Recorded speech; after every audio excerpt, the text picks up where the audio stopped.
morning and welcome to Brandenburg News Network. I am Donna Brandenburg and it's the 20th day of August 2024. Welcome to our show today. We've got an interesting show. I think it's going to be amazing. I would like to show you a video, or I posted a video for Christine O'Donnell on my Telegram channel, but I'm starting out this morning with Lawful Defense with John Tater at 10 o'clock. We have Christine O'Donnell at 11 o'clock. We're back to our J6ers series, telling the stories of the political prisoners in America with Jalise Middleton. And today we have on Brittany Perkins. So this is going to be interesting. I'm really finding these stories and what's actually happening in the United States of America with political prisoners not following the law, targeting individuals. This bunch of nonsense is absolutely insane and crazy.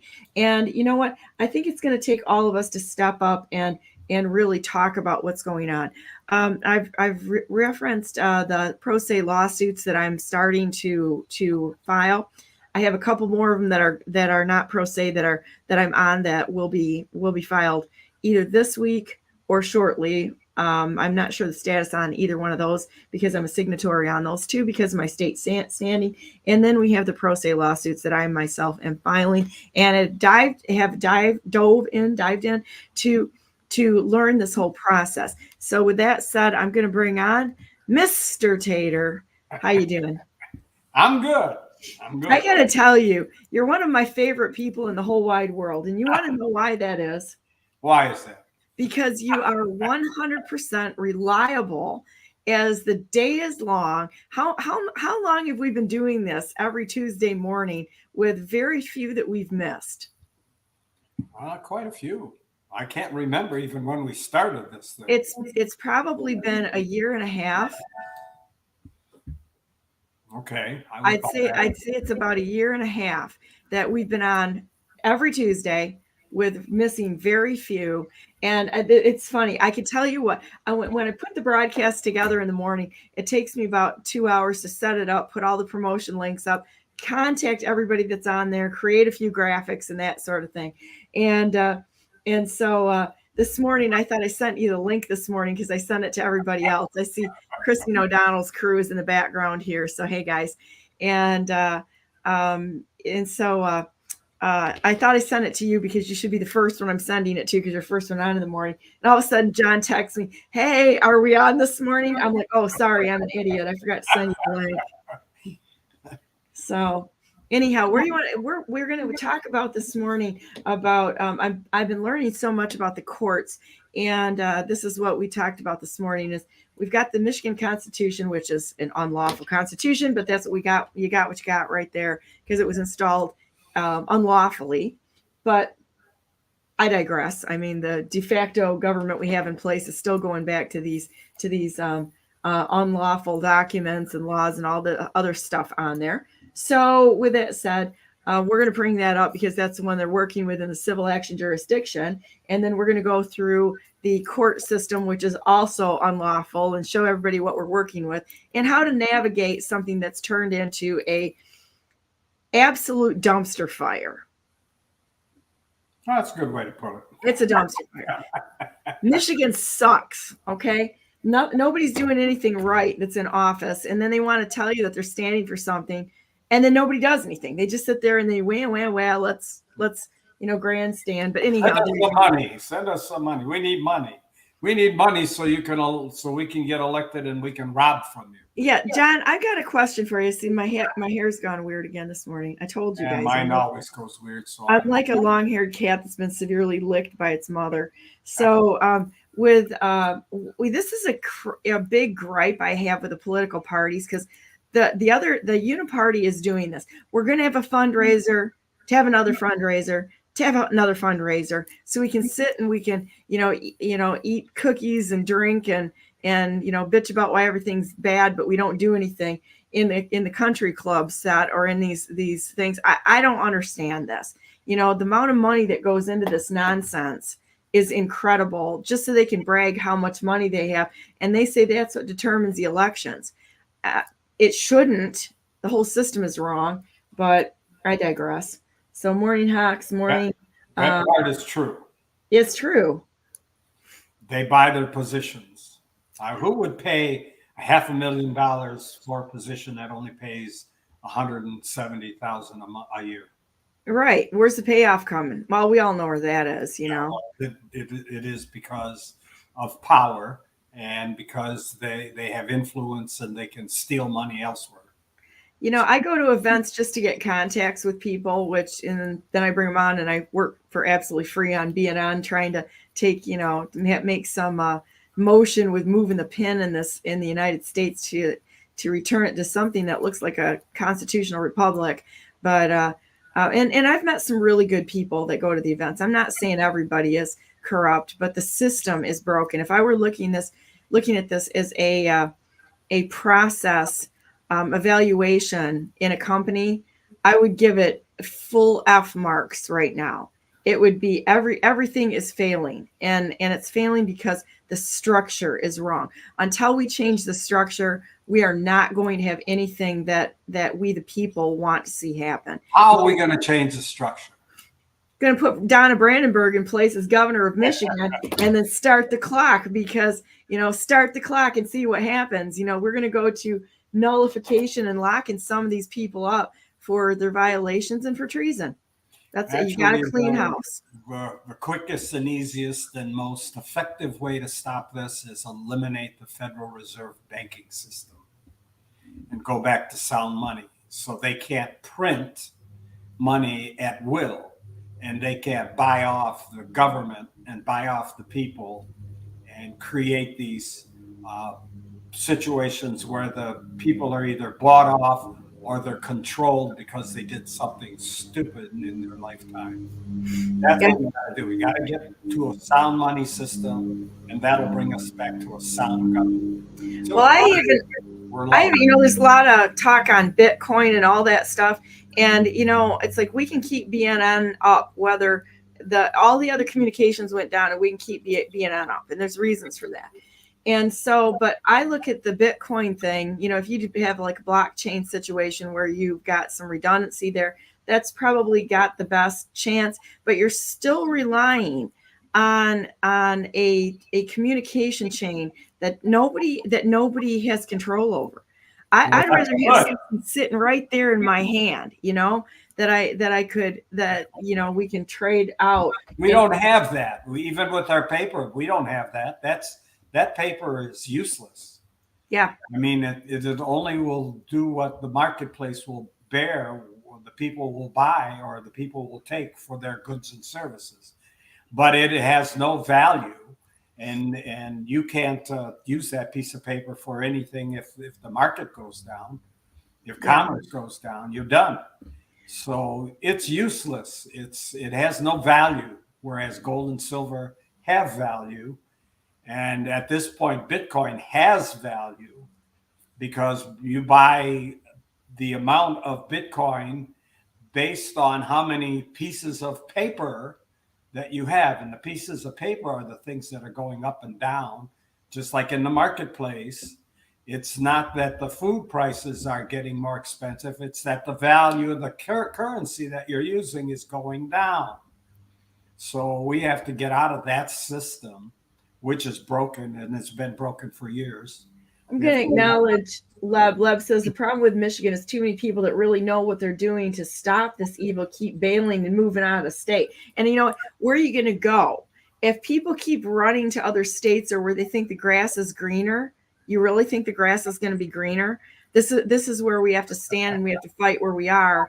And, you know, not just run to a Disney World framing of the world, but sit here and fight the evil that's here, because evil doesn't stop. Even if you think you're going to go to another place, it's there, and it's going to find its way in. And God's going to let you go to different places just to show you that you need to learn to fight, and it will follow you.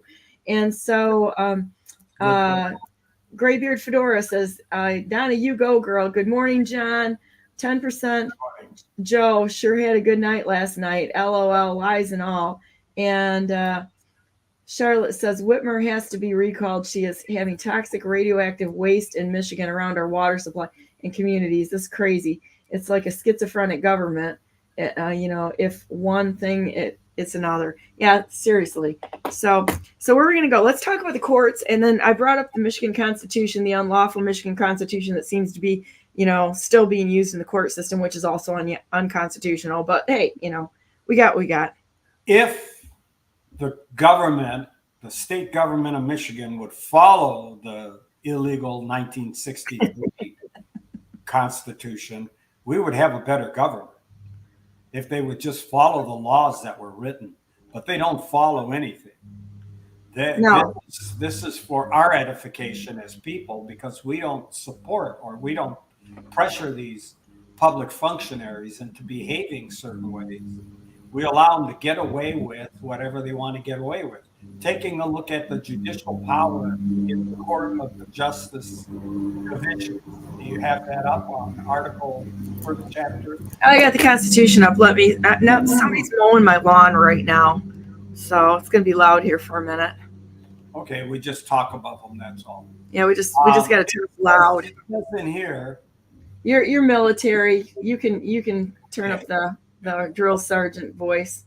We're looking at Article 6, Section 1. Okay, let me get us down there a minute. And then this is kind of being brought out because of your question yesterday with me, and so I want to point this out. That's good because, okay, so everybody out there knows that I'm working on a couple of pro se lawsuits, and I don't want to talk about it till I file it. I'm going to be filing it. It depends on if we get the changes made today. It'll either be today or Friday. And, oh man, it's way down here. And yeah, it's down. It's a long way. Let's see where I'm at. I'm going to give you the pointer someday. You can run it. Let John run it. All right, hang on. I'm going. Squirrels are working this morning. I was up a lot last night. Everybody knows my mom's in the process of dying right now. So that whole thing is we were in the hospital last night, and I got a lot to say about this, but I'm not going to bore everybody with it right now. But this same authoritarian nonsense in the hospital is going on, and I literally had a nurse lie to me, flat out lie. And I called her a liar to her face, and then the charge nurse came on for the floor and told them both that at this point in time, nothing coming out of either their mouths is holding water because it was an outright lie. And but they've got the same authoritarian thing going on right now that they have, and so we're gonna have to address it. They just don't know better behavior, so that's what commies do. All right, so I'm at 6. 6 what? 6-1. You got what do you got? 6-8. No, go the other way. I was too efficient. I went past it. Yeah. 6-1. One more. All right, there we go. Judicial power and Court of Justice divisions. Except to the extent limited or abrogated by Article 6 or 4, Section 6, or Article 5, Section 2, the judicial power of the state is vested exclusively in one court of justice, which shall be divided into one Supreme Court, one Court of Appeals, one trial court of general jurisdiction known as the Circuit Court, and one probate court, and courts of limited jurisdiction that the legislature may establish by a 2/3 vote of the members elected to serve in each county. Okay. By reading that, I did not see anything about the court of claims. You? No, there's nothing about the Court of Claims in that at all. And, that's like many things, that there's different organizations within our government that exist to, in fact, protect the government and not we the people. And Norton versus Shelby County says what? Says you cannot. They don't exist. Cannot create a de facto department. So the Court of Claims is de facto. It doesn't exist. And what is the purpose of the Court of Claims? Well, the Federal Court of Claims is to protect the government. So you take stuff to the government, you take a Court of Claims, or take an action to the Court of Claims in the state of Michigan, for example, and it becomes what they call a civil rights violation, or Title 42, 1983, which is civil rights. And article or the 11th Amendment of the Constitution says that you can't the federal or the state government because you can't destroy the treasury of the government. You need to stay closer to your microphone, John. Every time you sit back, you're going out on me a little bit. Well, what the heck is that all about? I don't know. Maybe it's your grass cutter. Or maybe I'm not really sitting back, but anyway. There you go. I kicked up the volume. Okay, good. So the point here is that in a Title 42 action, which is a civil rights action, you go after the departments of the state, but the 11th Amendment prohibits you from suing the state government because they don't want you to destroy the treasury, take all the money from the state of Michigan. And then what would Michigan do at this point? So they say you can't really sue the department. So you go into the Court of Claims, and the Court of Claims basically says you can't sue us without our permission. So why would you take a fight to the Court of Claims? By the way, the state of Michigan established the Court of Claims several years ago, but it wasn't established by the Constitution. Who decided that? And do you know what year it was established? Because I don't know what year. At one point, but I don't remember what year. So they just decided, somebody within the court system just decided that they were just going to add another layer of a court in there to screw things up, to protect the government from we the people, and that's where that came from. Am I getting this right? Well, kind of. The Court of Claims is that you sue the state of Michigan, and basically you can't win a battle when you're suing the state. You just can't. That's ridiculous. Besides, it's not the state that makes the decision that created the problem. The state of Michigan didn't do anything. It's the individual that's in that department that did it. And that individual, the governor or the mayor or the attorney general, those are the people that are violating the Constitution. The state of Michigan isn't doing anything. The state of Michigan didn't violate the Constitution. Whitmer violated the Constitution. Where? What article? Then you have a case, a claim, but it's specifically against her, not the state of Michigan or not the executive branch, because you're not going to win that case. That's a waste of your time, even filing a case of such nature. And our dear friend DePerno,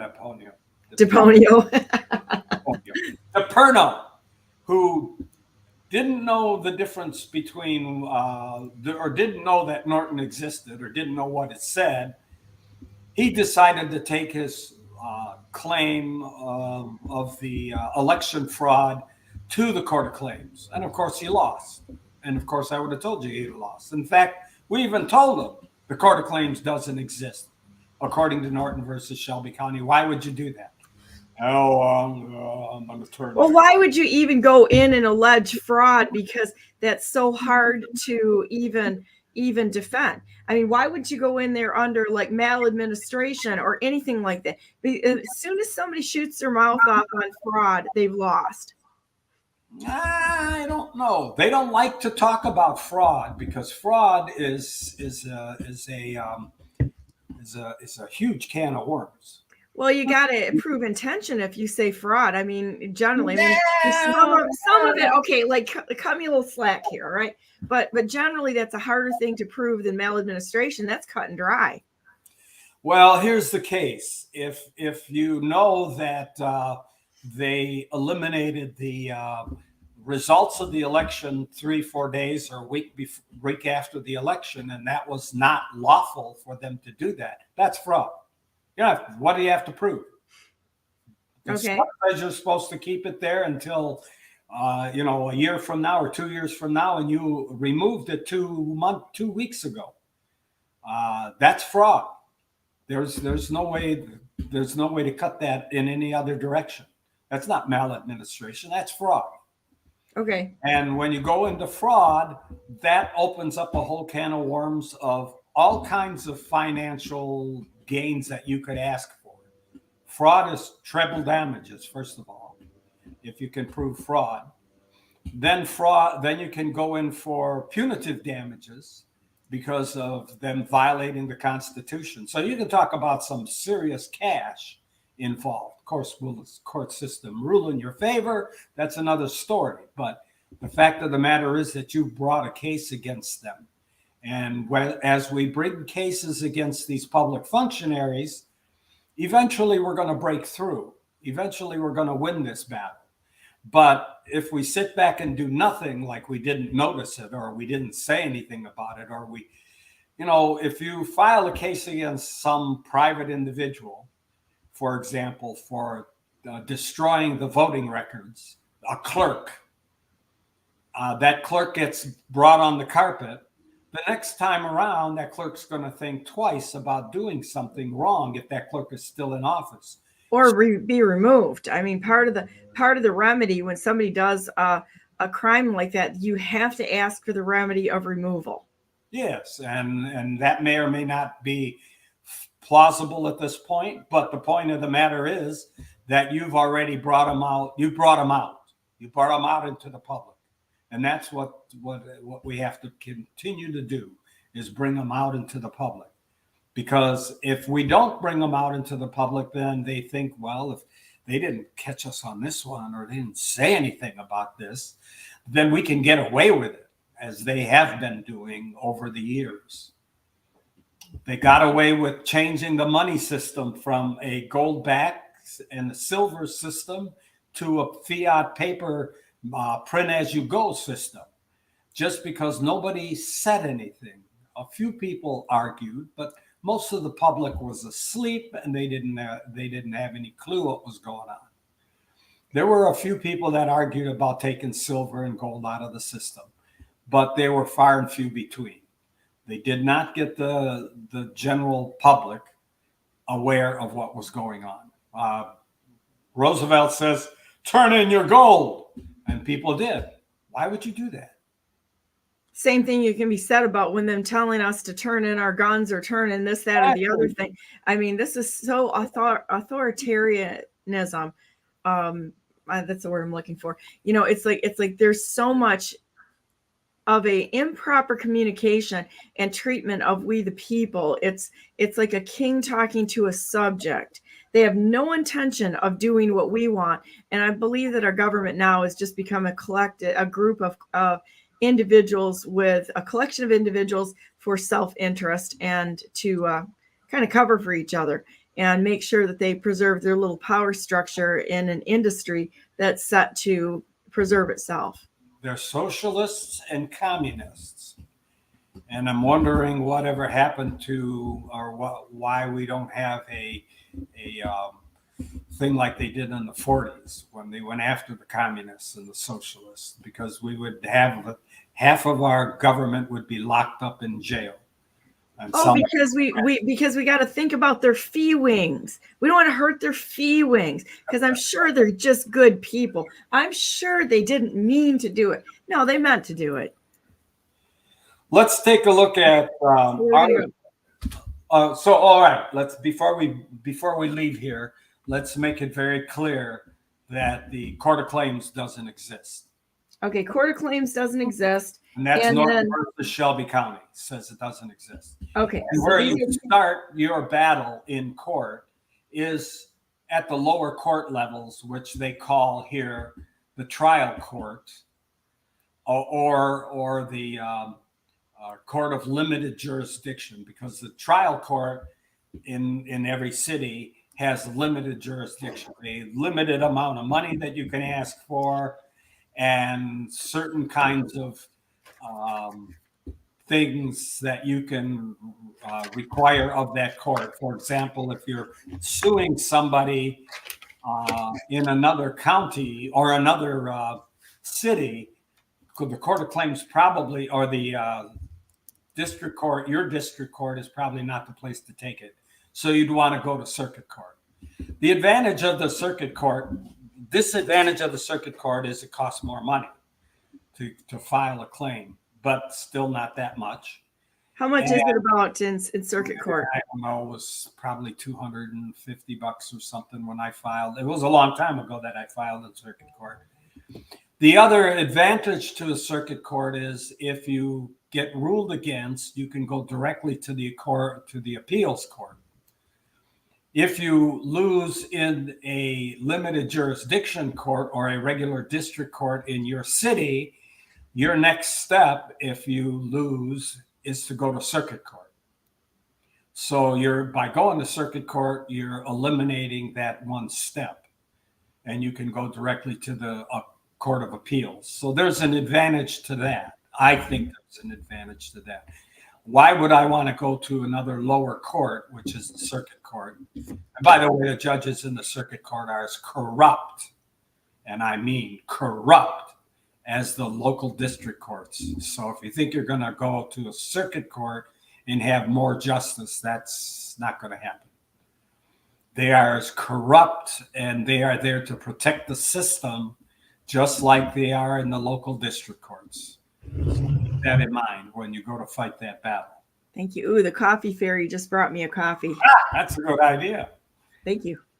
So that was great. Thank you. So great. And now we're going to be voting on a Supreme Court justice to replace or to fill in one of the seats that are available. And, I don't know who's a good justice of the Supreme Court. I know two of them for, are you talking Michigan? Yeah. I know Boonstra and O'Grady. And, I know Boonstra and O'Grady a little bit. And, did you ask them if they know Norton? Because Ron did. Did they say anything? Yeah, they did. He said, well, I looked at it. Well, I tell you what, I can honestly go talk to either one of them, because you know how I am. I'm the champion networker of the universe, so I've got their phone numbers. So it'd be good if you can call them and talk with them and see who can give you an honest opinion. They're really nice guys, and Boonstra's currently a judge in the Court of Claims, I believe. And but I think too, some of this doesn't exist. Okay.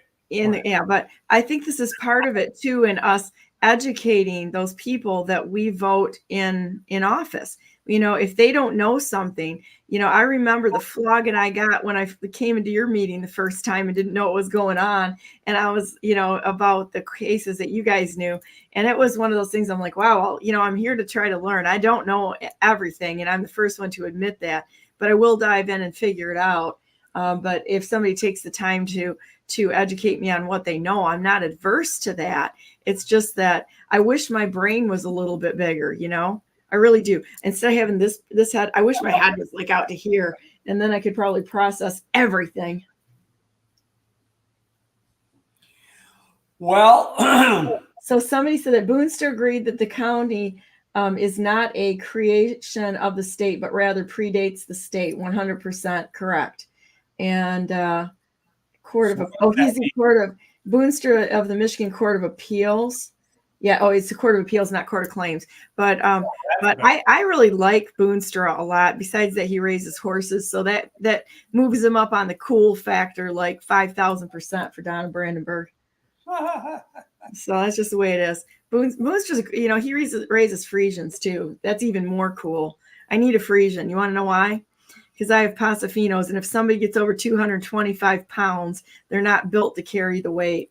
And everybody wants to come and ride. And if I have somebody that's a little bit heavier than that, they need a little bit of a heavier chassis to ride on. Okay. So court. Then we've got the circuit court. What then? The third one is the Supreme Court. Supreme Court. Yeah, that's the stepping stone. You go to the district court, depending upon what your claim is, what you're arguing, or you go to the circuit court. And then you can move up the ladder. If you want to appeal, you have to go appeal to a circuit court if you've been in the lower court, or if you're in the circuit court, you go to Court of Appeals and then to the Supreme Court. Just cuts a court out of there, which I think is an advantage to somebody that's fighting this battle. Because Okay, you might end up doing to all of them. By the way, if you go to the circuit court for Court of Appeals, in order to go to the Court of Appeals, you have to ask permission. You can't just appeal to the appellate court from the circuit court. Okay, so if I have to go on to an appeal, I'll be calling you. Yeah, well, if you're going to the district court, then you end up going to the circuit court for appeals. Then if you want to go to the Court of Appeals, then you have to ask for permission. No, I'm going to go to the circuit court. I'm not going to dink around with the trial court.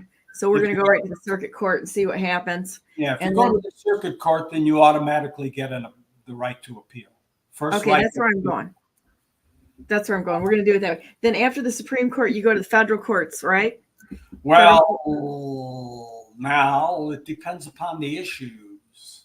Okay. Because the federal courts also play this little game. Well, it's a state issue, and we really can't rule on it, which they can. But sometimes they won't. They'll use that as an excuse. And that's happened to me a few times where I've taken it to the federal court and they say, this is really a state issue and it should go to the state court. But in fact, it was I used the federal Constitution, which gave it diversity, which gave it the right to be in federal court, but the federal courts didn't want to deal with it. Well, when I sued in the Michigan Supreme Court, they were gutless cowards and they claimed that they didn't have jurisdiction over it, which was they were the right court to have jurisdiction. But we ended up going into federal circuit court, and I think it was federal circuit court we went to, and they ruled that my rights were violated. But because absentee ballots, the holy grail of cheating an election, then, I mean, that's what it is. Those absentee ballots are the holy grail of cheating and stealing elections right there. Well, here's a particular case that I'm suing. In fact, I'm suing one of your judges, Yonker, who is a judge out of Grand Rapids. And because he played this game that when I filed the lawsuit against Judge Nugent out of Cleveland, because I got shifted to the Cleveland case because I filed my case originally in Detroit, and then it got shifted to Cleveland because they said, well, we can't have you suing the judges in the city in Detroit because the judges you're suing in Detroit are the same judges that are going to either hear the case or their friends are going to hear the case, the other judges in the court. And so all of our judges work together and we're all parties, and there's no such thing as individual justice because we're a group think here. So they shifted it to Cleveland. So that judge in Cleveland says I was incarcerated and I didn't pay my filing fee. I was filing in forma pauperis is what he called it. And so I sent him another claim. I called his office and said, I want my money back. I want my $400 filing fee back. And the his clerk says, he doesn't conference with pro ses. What? Yeah, that's what she said. Doesn't conference with pro ses, only with bar attorneys. So then I file a case against him and it ends up being shifted to Yonker in Grand Rapids. And Yonker says, I didn't have a federal question as part of my argument. So that's how he dismissed my case, no federal question. But the federal question that I filed basically said he was in violation of the Constitution. But according to Yonker, that's not a federal question. Well, now I'm refiling that case against Yonker, against Nugent, and against Cole Jr., who was the one that transferred it. And I asked him to fix this problem, and he wouldn't answer my letter. So he's on the hook too for it. So that case is going to be in court pretty soon. I don't know exactly what day, But that's a lawsuit that I'm filing. Now I'm asking for treble damages for fraud. And that treble damages was the $400 filing fee, which they did not pay me back. Why do I deserve that? Because I paid for a service that I never got. I never got a chance to get to court. So that's fraud. And I'm also hitting all of them each for $2 million for punitive damages. We'll see where it goes. But that case is going to be filed probably in Detroit again, and we'll see which appellate. Now, when you sue them for that, when you sue them for the punitive damages, does that go after their surety bond? Well, I suspect somehow they're going to have to pay that if they lose, and I suspect that I'm asking for what they call a special master, which is a judge that they pull out of retirement, somebody that's not on the bench. What'd you call it? A special what? Special master. And you can't ask for that unless you have certain qualifications or reasons, and I do. Spell that. A special mast? I didn't get the last word. M-A-S-T-E-R, a master. Okay. Special master. And I'm asking for a special master because of the maturations I went through with Judge Batani and Judge Parker and Judge Nugent and Judge Cole and Judge Yonker. All these judges are on the list. I bet these guys will never come to your birthday party. That's all I got to say. That's fine with me. Yeah, I wouldn't think that you would miss them too much. So, okay. Then after that, we're going to go to, you get into, after you go to the Supreme Court here, you go to federal court. Well, that's the point. It's got to be a federal issue. If it isn't a federal issue, if it's not connected somehow with a federal issue, then you won't succeed in federal court. So is it federal circuit court first? Say again. No, federal. You got to understand what you're fighting, what your issue is. List the courts in federal court that you can go through, please. Well, it's the same thing. It's U.S. District Court, it's U.S. Appellate Court, and U.S. Supreme Court. They follow in the same format that the state of Michigan does. They also have a court of claims. So you got to treat it the same way that you would on the state courts. I would be suing them individually, not as a judge, but as Robert Yonker. Is his first name Robert? I think it might be. I don't know what his first name is off the top of my head. But I would be suing Yonker first. Do you do it in their official capacity or as an individual? Individually. Not as their individual capacity, or they're in their I got to think about how it's worded. Just as an individual. As an individual. They're an individual. It wasn't the court system that screwed up. It was them that screwed up. They're the ones that didn't read the law right. They're the ones that violated the law. Yonker called me Nugent called me said I was incarcerated. I was in jail. Prove that. I never was in jail. And I even told him that. And when I did 2 reconsiderations, I says I wasn't in jail. He even said I filed in forma pauperis, which means I didn't pay the filing fee. And I sent him the copy of a check that I sent to the state, to the district court. And I sent him a notice from the bank saying it was cash. And he says, I filed in forma pauperis. I didn't pay my filing fee. The guy lied on the record. And then Yonker just says, yeah, well, he's got, we didn't file a federal question, and therefore you're being dismissed. So this is the nonsense that goes on, and they just play their game whichever way they can to protect each other. Yeah. It's sad, but that's just the way it is. And the thing of it is that to dive into these subjects is so important to get in and actually understand how it works. And people can tell you, or you can read it 100 million times, but because there's so many nuances and how they cheat within the system, you can even know the structure, but you got to know their strategy, how they think, and how they're going to work against you to get justice, because they're not interested in justice. They're not interested in justice at all. They're interested in dragging it out. It's like I filed a civil case against Sean Wilmeth for the signature fraud and such, or signature problems. And Nestle went ahead, and that was a civil case, and to get in front of it, filed a criminal case. And so that thing has been sitting on the bench here. They keep asking me, well, what's happening with the civil case? Have you done anything? I'm like sitting out there like a bad dream right now, and we'll see. But they're dragging the timeline out, and they're doing it intentionally. This is what they do in the court systems, is they drag the timeline out so you don't have the right to a speedy trial. And they're playing all these games, and they let the bar attorneys play games.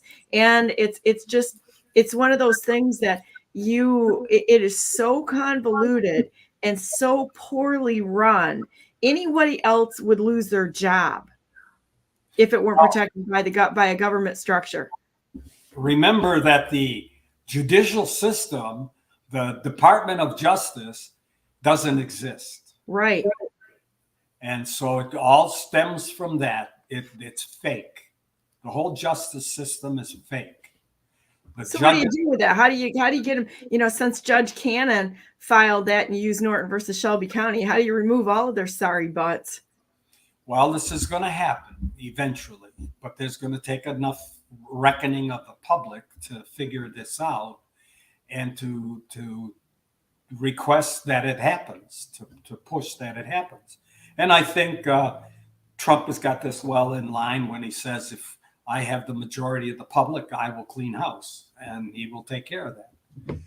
Yeah, I love President Trump. I'm sure he knows about Norton.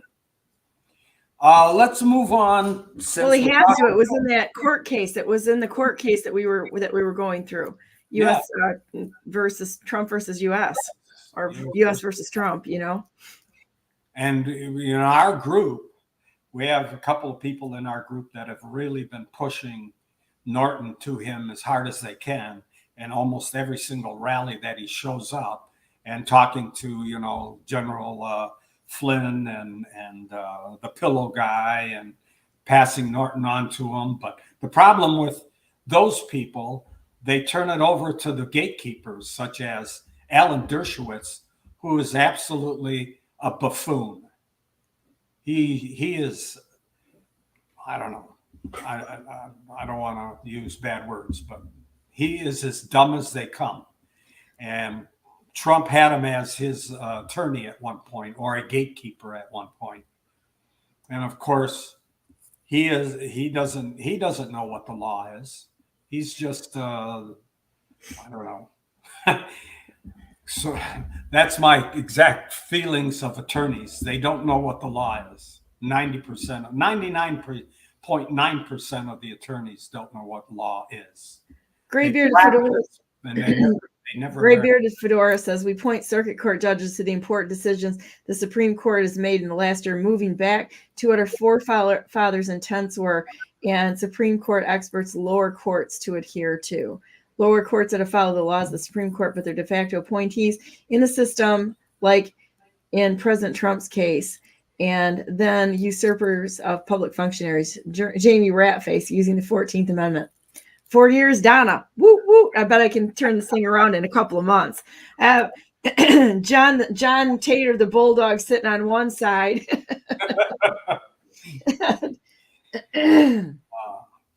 So kind of interesting. Hang on a second. Just got a text in. Okay, where are we going to go from that? Scroll to 5, section 5. The Supreme Court in 1933 changed the court system from go to what now? Section 5. Just scroll up to section 5. Scroll okay. down, scroll up, whatever. I can do that. What court rules. Hang on, let me get this up here. Okay. Law and equity, mastery in chancellery. Okay, so we're We're in Article 5, Section what? Section 5. Article 6, Okay. Section 5. Article You're in the right 5, section. Section 5. 5. All right. Section 5. Section 5. All right, let me get back down here a minute. This thing is slow. That's all right. There you go. Okay.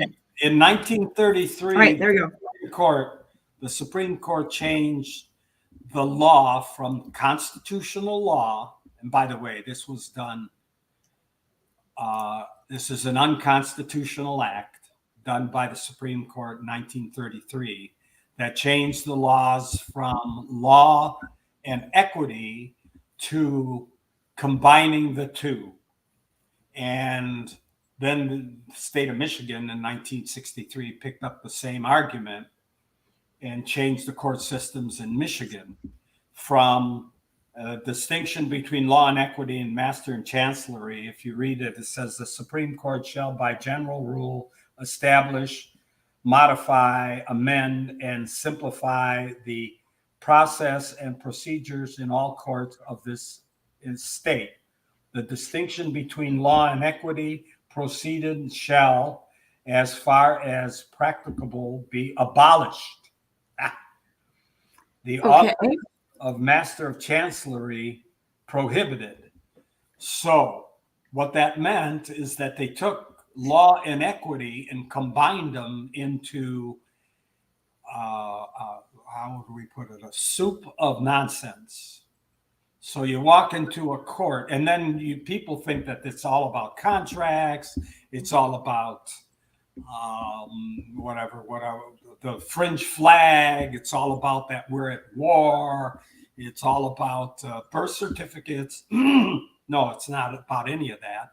It's about the fact that they changed in 1933 from law and equity to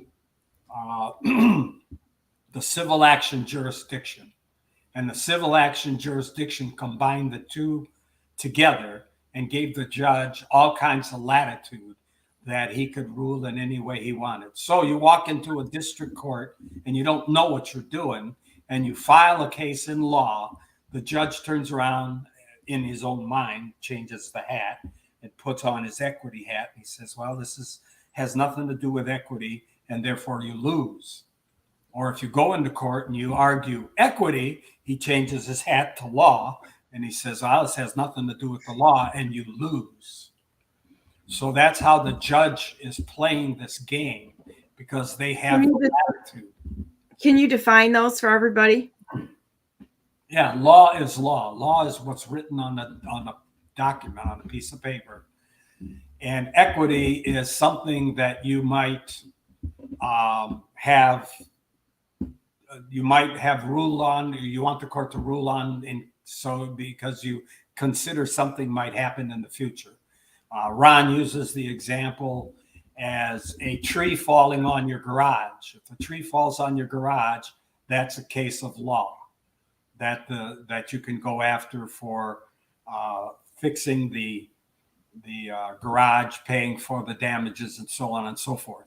But if you see that tree in your backyard or in the neighbor's backyard and it looks like it's going to fall on the garage, you go into court for equity and say, hey, judge, have them cut that tree down because it's going to fall on my garage and cause damages.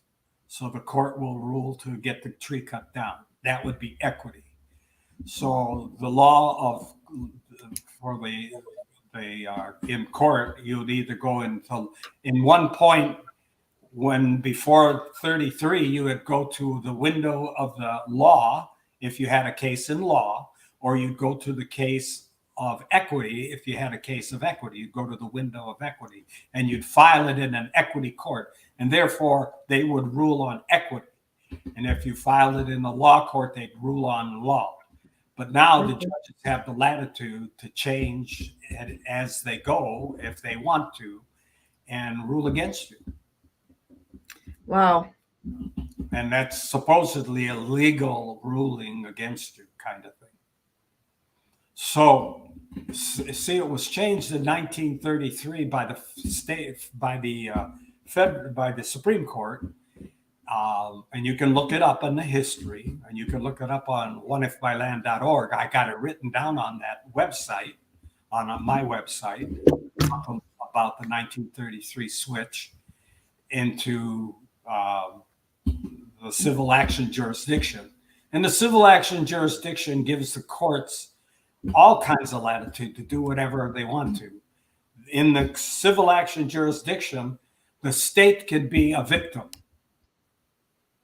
The state isn't a victim. The state's never a victim. You're speeding on the street and the state is a victim? No. But in the civil action jurisdiction, the state can file a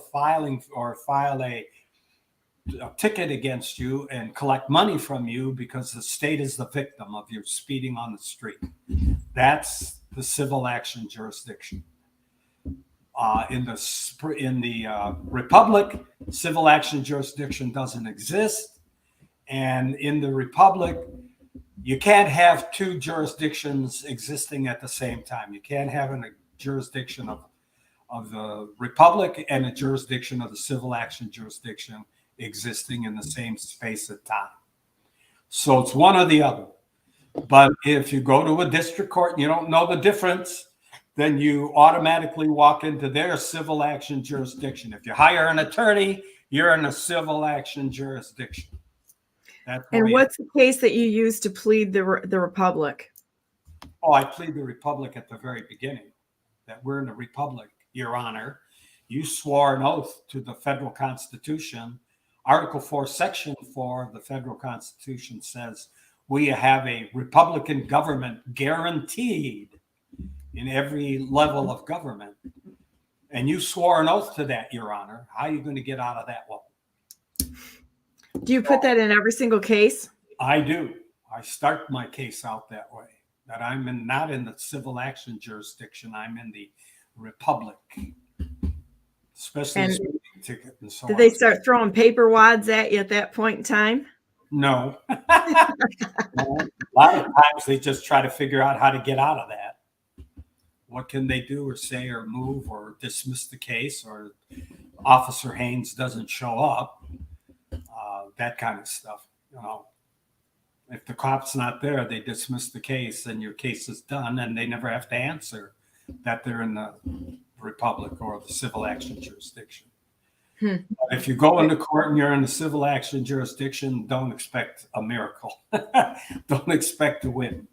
Expect to lose. Then you're going to have to go to appeal. Curtis asked a question. Can you ask John if he researched Michigan Supreme Court Justice Thomas Cooley and his decision that paved the way to home rule? I have not. Okay. That would be no. Sorry. So, yeah. Quick and to the point. No. What is that point, or what is the issue there? I have no idea. Well, I have to wait and see if he answers. So what's the point, Curtis?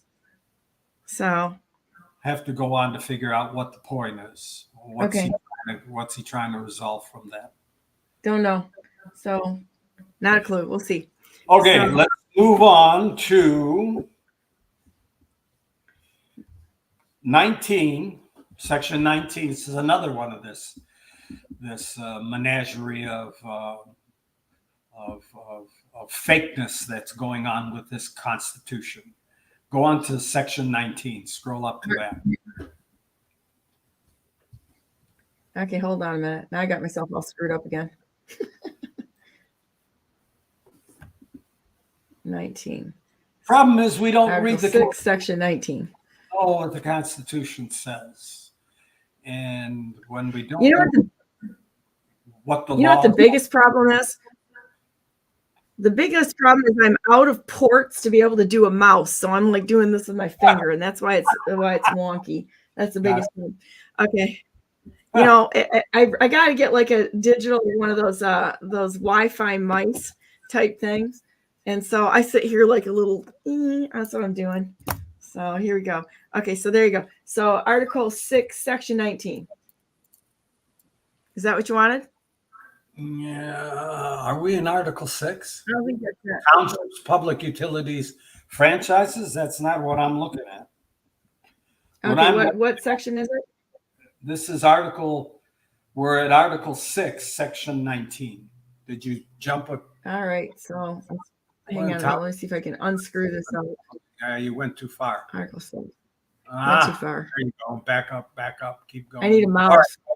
Right, somebody talk to my tech guy and tell him that I need a digital or optical mouse here. Okay, there you go. Wi-Fi mouse. Go ahead. I'm going to just jump. I'm not going to read the whole thing. I'm going to jump to 2. Section or paragraph 2 that says, to be qualified to serve as a judge of a trial court, a judge of a court of appeals, or a judge of the Supreme Court, a person shall have been admitted to the practice of law for at least 5 years. Into their the thing that has no law license. They're admitting people into that have been part of the board, which is a private membership club. I see a problem here. Bar in order to be a judge. Do you see a problem with this? I see a large problem there because it exists to basically protect itself, the bar, which is it's not a license to practice law. It's a private membership club. That's right. Exactly. And here we go. Can we go back to I know what you think about this, but I'm going to bring it up anyway. Let's go back to the titles of nobility. And exactly. Yeah, the titles of nobility. I the last time I checked that there was supposed to be nobody that had a title of nobility, which makes them immediately disqualified. Exactly correct. Am I correct? Yes. Federal Constitution says no title of nobility. Yeah. We looked at that already. That's in Article 1. Yeah. No title of nobility. And what is an attorney called? He's Esquire. An esquire. Yeah. And Esquire. an esquire is above the local peasants or the local people, the working class, so to speak. The esquire is the next step up. Is that a title of nobility? It's a license to steal. Exactly. And that's there you go. License to lie and steal. Yeah. And manipulate the illegal court system or the court system that doesn't exist in order to, the thing that really gripes me about this whole civil action jurisdiction crap is that I think 98% of all judgments are only a result in money judgments. So they won't even hear cases unless there's a money judgment involved. And then 18% they take to put in their retirement fund. Mm-hmm. It's 18% that they take out of any money judgment to go into the retirement fund of the judges, the people that work for the court system, the attorneys, the whole thing. If everybody isn't so absolutely furious about this, everyone out there has the right and the obligation to be absolutely madder than hell over this because they have completely and totally hijacked the whole system. It's incredible. So now we've complained for the last hour because it's now 10 o'clock. Yes. We've been complaining about what the problem is. How do we fix the problem? File pro se lawsuits against the individuals and have their sorry butts removed. Exactly. File as many pro se lawsuits as you possibly can, as you possibly feel comfortable in. You get stopped for a speeding ticket, you go into court and you fight the court. Every time you've got to push back. You've got to push back. If you don't push back, you agree to the system. Remember. Okay, I'm gonna make a comment to Christine a minute. Christine, I can see you backstage. Are you ready to go? Let's see if they can hear me. I don't think they can hear me. So we're gonna let them continue to get a little bit comfortable there and keep talking, John. We're good. Sorry. I'll end it real quick anyway. I'm just saying, we file lawsuits against the individuals who violate the law. But you got to know the law. You got to start reading. You got to start paying attention. You got to start learning. We are covering this stuff in our Wednesday night groups, Zooms. And this week we're going to be at Nicola's on Telegraph Road. If you could come out there and listen, that'd be great. And if not, The following week will be on Zoom, and we're talking about the law all the time. Anybody that has a problem, bring it to us. We will help you out and get you straight into how to go about and battle the case. You got to want to do it, though. You got to. The thing is, you don't go to the so-called, quote, professional lawyer and ask him how to do it, because he's not going to do it for you. He's there to protect the system and to collect as much money as he can from you. He's there to raise your fees, to charge you for a tenth of a minute, or every 10 minutes he gets the charge. You know, it's all about making money on you. He's a slime ball, so you got to get out of that nonsense and learn how to deal with this and fight it yourself. Then you're going to be successful. We're going to push back, and we're going to get rid of the crap that's going on around us. If not, then we're agreeing to it. Silence is acquiescence. Well, and I think the other thing is that people have to be okay with getting out of their comfort zone and doing things that they've never done before, and taking a risk and being okay with it. You got to be okay with jumping into something. Are you going to fail? Well, if you're not going to be willing to fail, you're never going to do anything. And take that risk and then learn what you need to know to make it successful. So Curtis has put a few other things in here. We can create and vote in our own constitutional county home rules charter. See Section 34, Article 7 of the 1963 Constitution. Still to this day, 79 out of 83 counties are still general law counties. A home rule charter, if passed in Ottawa County, could put the Campbell Power Plant into a county co-op, and the revenue generated could pay for the county needs. And I'm kind of liking the creative ways to deal with this stuff, because there's so many things. If we had the right person running the state as a business, pretty extra sure we could make this thing into something that actually works for we the people, instead of just draws away from us. I think when people hear my breakdown of our taxes, I think they're shocked and they think I'm all full of crap. But we are at about an 85% tax bracket, and that's for every single person. And that doesn't even include the inflation, which is absolutely a tax, and they do it by printing money. And so it's like, if people realize how much they're really having taken away from them, about 85% tax for every single person in the state of Michigan. I would hope that would light a fire under everybody's behind, so that they know that these people that are money laundering like little badgers digging in the dirt to steal from us. That's what they're doing. That's what they're doing. They are stealing from us, and they know what they're doing. They're psychopath parasites. They don't care. They absolutely do not care. And so it's a painful process, but it is what it is. Hang on one second. If you can go to text messaging, I would prefer that, because I'm still on here. I'm gonna make sure that everything's all set and ready to go. So before I switch over to our new guest here. So anyhow, so that's kind of where we're at. So anyhow, well, this is really super educational, and I think that I don't know about everybody else out there, but I'm going to tell you right now, every time I talk to John Tater, I feel like I am at least 20% smarter than I was the last time. Well, thank you. Okay, so I'm going to take a real quick break here. Mr. Tater, thanks for being on, and I will be right back in about 30 seconds with our next guest, Christine O'Donnell. So it's going to be a great day in our republic. I think she and I are going to get along just great, because we both had stuff shoved in our faces that we're going to push right back.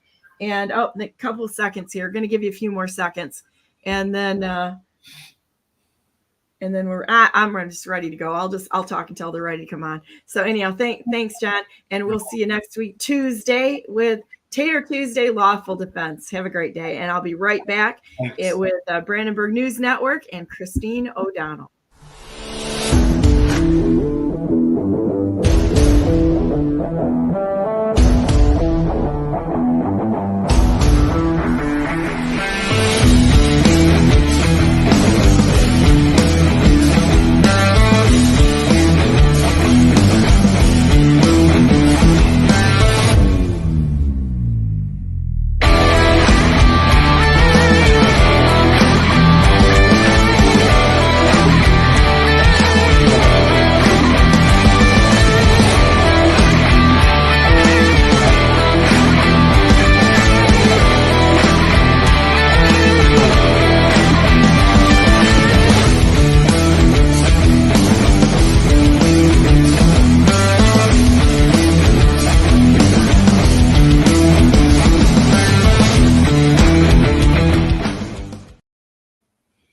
morning and welcome to Brandenburg News Network. I am Donna Brandenburg, and second hour of our show today. And I'm very, very excited to bring on my next guest, Christine O'Donnell. I'm going to show you something right now while they're getting ready for this a minute. And it is a video that, let me grab it off my Telegram channel. Yeah, y'all can always go to my Telegram channel here to get news and views and all that kinds of good stuff. Oh, wait a second. Screwed that one up. Hang on a minute. Let me grab it. And I think it's, I post links to everything there. So let me, oh, here we go right now. And I'm going to play this little video that I think introduces Christine very well. They've got, let's see, hang on here. I'm getting it figured out. This is what you get, guys. Real news for real people by real people at the kitchen table. So hang on a minute. Let me go back here and torque this thing up. O'Donnell received more national media coverage than any politician in America. The White House today called her the most formidable force in the Republican Party. The big winner joins us now, Christina O'Donnell from Delaware. Don't ever. Oh, this is nice. Look at this. They blocked me. Here we go. The people. Federal authorities may have launched a criminal investigation into former Senate candidate Christine O'Donnell. The Treasury Department told Iowa Senator Chuck Grassley at least 4 politicians had their private information examined improperly by the IRS. And former Delaware Senate candidate Christine O'Donnell says she was one of them. It's time, and I'm going to name names. You need to know what's really at stake. We're getting all excited, and then all of a sudden, the Delaware Department of Elections computers go down. I was told my race against Joe Biden in 2008 were the first time that these Dominion voting machines were used domestically. They were just called Smartmatic machines. He comes to me and says, "You'll never prove it, but you really did win." And all of this was about to be revealed. And then Elaine Manlove, who was the commissioner of elections, was killed in a car accident. The Treasury Department computer records were deleted. The gentleman who hand-stamped that erroneous computer error tax lien is now on the committee that's investigating how he accidentally hand-stamped a computer error tax lien. If that's not a conflict of interest, I don't know what is. This former elected official, Democrat, calls me up and he's like, "Christine, you've got to stop. They're coming after you. They are very good at making fatal accidents look accidental. Step away from Delaware politics and promise never to come back to Delaware, and we will set you up." I called no less than 22 attorneys. 12 of them had the compassion towards me enough to tell me why they weren't taking the case. Vice President Biden personally called them, or Mike Castle personally called them, or Karl Rove personally called them and said, "Don't take Christine's case." Their law licenses were threatened. They were just warned not to take my case. I believe that if you're on the side of justice, there's a path to justice. It was my father's dying wish that I not give up.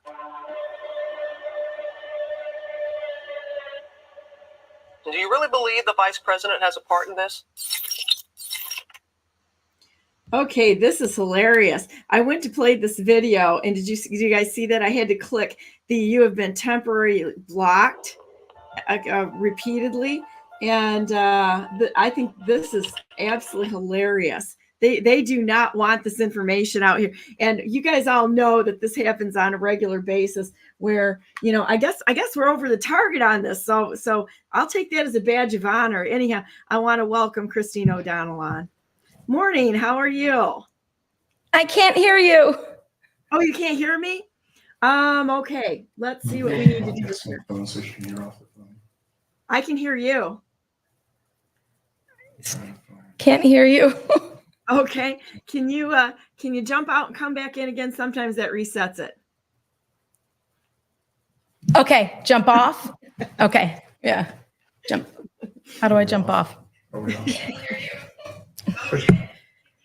Okay, there we go. So I'm sure this is okay, we'll jump out.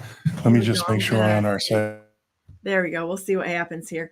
So anyhow, I find this to be really, really interesting because they basically, there's a whole bunch of us candidates that were absolutely singled out to remove from being able to be on the ballot, and that had our rights violated and pretty much, blackballed us. Hang on a minute, I'm going to take this call. Hey, good morning. Hey, we're trying to. What's that? We're on? We're good. Can you hear me now? Yeah. She can hear it. Okay, awesome. Oh, good. Okay. There we go. Okay. Yay for tech guys. Yeah. Yay for tech guys. I just So- want to let your audience know that if they want to see the trailer in full without being blocked from Facebook, they can go to thepoliticsofpower.org, and we have it right there because Let me pull that up a minute. We can even pull that again. Yeah. And so it's the politics of power. Thepoliticsofpower.org. Okay, hang on a minute.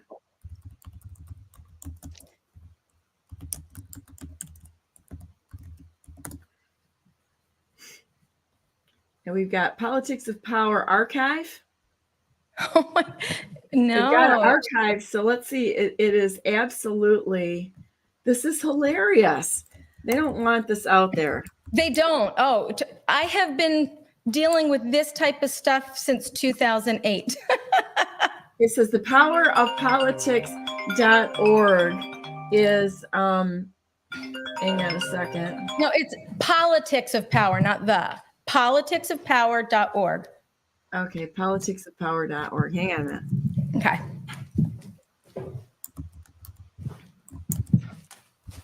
Maybe my dyslexia kicked in. Oh, there we go. We got it. Okay. So there we go. So interesting. So do you want me to replay it again so we can see it in its entirety? Why not? Let people, because then we could talk about the bullet points that we talk about here. Let's go ahead and do that then. That sounds great. Yeah. During the past few months, Christine O'Donnell received more national media coverage than any politician in America. The White House today called her the most formidable force in the Republican Party. The big winner joins us now, Christina O'Donnell from Delaware. Don't ever underestimate the power of we the people. Federal authorities may have launched a criminal investigation into former Senate candidate Christine O'Donnell. The Treasury Department told Iowa Senator Chuck Grassley at least 4 politicians had their private information examined improperly by the IRS. And former Delaware Senate candidate Christine O'Donnell says she was one of them. It's time, and I'm going to name names. You need to know what's really at stake. We're getting all excited, and then all of a sudden, the Delaware Department of Elections computers go down. I was told my race against Joe Biden in 2008 were the first time that these Dominion voting machines were used domestically. They were just called Smartmatic machines. He comes to me and says, "You'll never prove it, but you really did win." And all of this was about to be revealed. And then Elaine Manlove, who was the commissioner of elections, was killed in a car accident. The Treasury Department computer records were deleted. The gentleman who hand-stamped that erroneous computer error tax lien is now on the committee that's investigating how he accidentally hand-stamped a computer error tax lien. If that's not a conflict of interest, I don't know what is. This former elected official, Democrat, calls me up and he's like, "Christine, you've got to stop. They're coming after you. They are very good at making fatal accidents look accidental. Step away from Delaware politics and promise never to come back to Delaware, and we will set you up." I called no less than 22 attorneys. 12 of them had the compassion towards me enough to tell me why they weren't taking the case. Vice President Biden personally called them, or Mike Castle personally called them, or Karl Rove personally called them and said, "Don't take Christine's case." Their law licenses were threatened. They were just warned not to take my case. I believe that if you're on the side of justice, there's a path to justice. It was my father's dying wish that I not give up.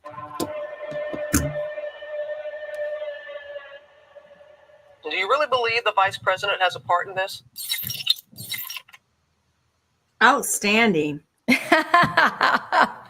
Thank you. There's more to come. There's Well, more to come. welcome to the show today. I'm really glad to talk to you about the stuff that you've been through, because it sounds like we've got actually a lot in common. Oh my gosh, boy, do we. Let me tell you something. I have been getting media requests, especially once Biden announced his campaign in 2019. And I just, I went to law school. I'm like, I'm out of here. So when we were making this, I told my team, I said, I'm not doing any promotion. I don't want to go on where people are going to go blah, blah, blah. When I sent you the trailer and you said, come on my show, I was just like, okay. I was like, what about not doing stuff? So then I started watching your archived episodes and I'm like, okay, I get it. I get why. I just immediately went, okay. So I'm very excited. And you are the first interview I've done in almost 10 years. So wow, I'm so honored. And I'm excited. When we had this technical stuff, I was just praying. I'm like, devil, no. Because I don't care if we have to sit here for hours. I'm talking to her audience. Well, you know what? I really love that because, and one of the things that I'm really proud of with BNN is we do it live. I show everybody, even if there's technical problems, right? I want them to see that this is authentic. It's raw. It's real. This is not staged. People, in fact, yesterday somebody said that they were asked every time they come on the show, and they're asking me, well, what kind of like list of questions or things you can talk about? He goes, what questions? We don't even talk until I flip the camera on, because I want it to be just like, I think this is what we need to get back to, is just friends sitting down, having coffee, solving real problems without anything that was scripted. There's nothing scripted here. There's no list of questions. There's no list of anything. And it's kind of like this weird little amoeba thing, and it kind of shifts as we go. But I really think that it's important that we just get in there and we talk and we let God dictate where the conversation is going, because he may want things to go in a completely different direction than what we have preconceived notions on based on who's listening or whatever. And so for me, I'm just like, Jesus, take the wheel when I get on, and let's see where this thing ends up. Right. Oh, we have so much to talk about. I mean, I was taking notes and I'm like, watching your back episodes. I'm like, I have to tell her about this. I have all these behind the scenes stories. And then I was like, nah, just go on and chat with her.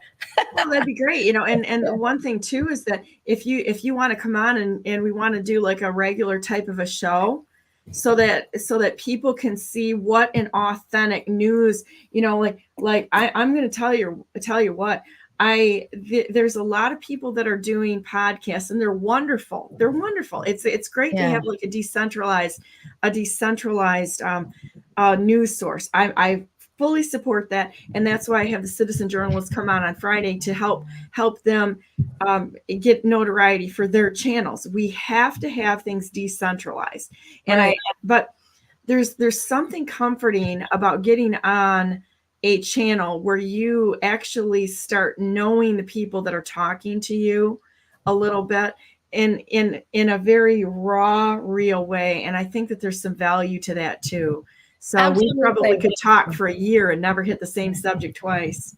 Yeah. And I'll tell you, I was very hesitant, even doing my own podcast, to come out and tell my story, just because when all of this was going on, when they were, people I never knew, never even met, said they were sleeping with me. I was getting tax liens on houses I didn't even own. It's like you try to say this is wrong, and people in the conservative movement would just be like, okay. Like I remember saying, when I ran, Facebook was one of the only, social media platforms, and my posts would get deleted or even changed. Things like someone would, and they'd be like, oh, Facebook is taking down your posts. And it's like, yes, okay. And it's like, that's why I was like, forget it.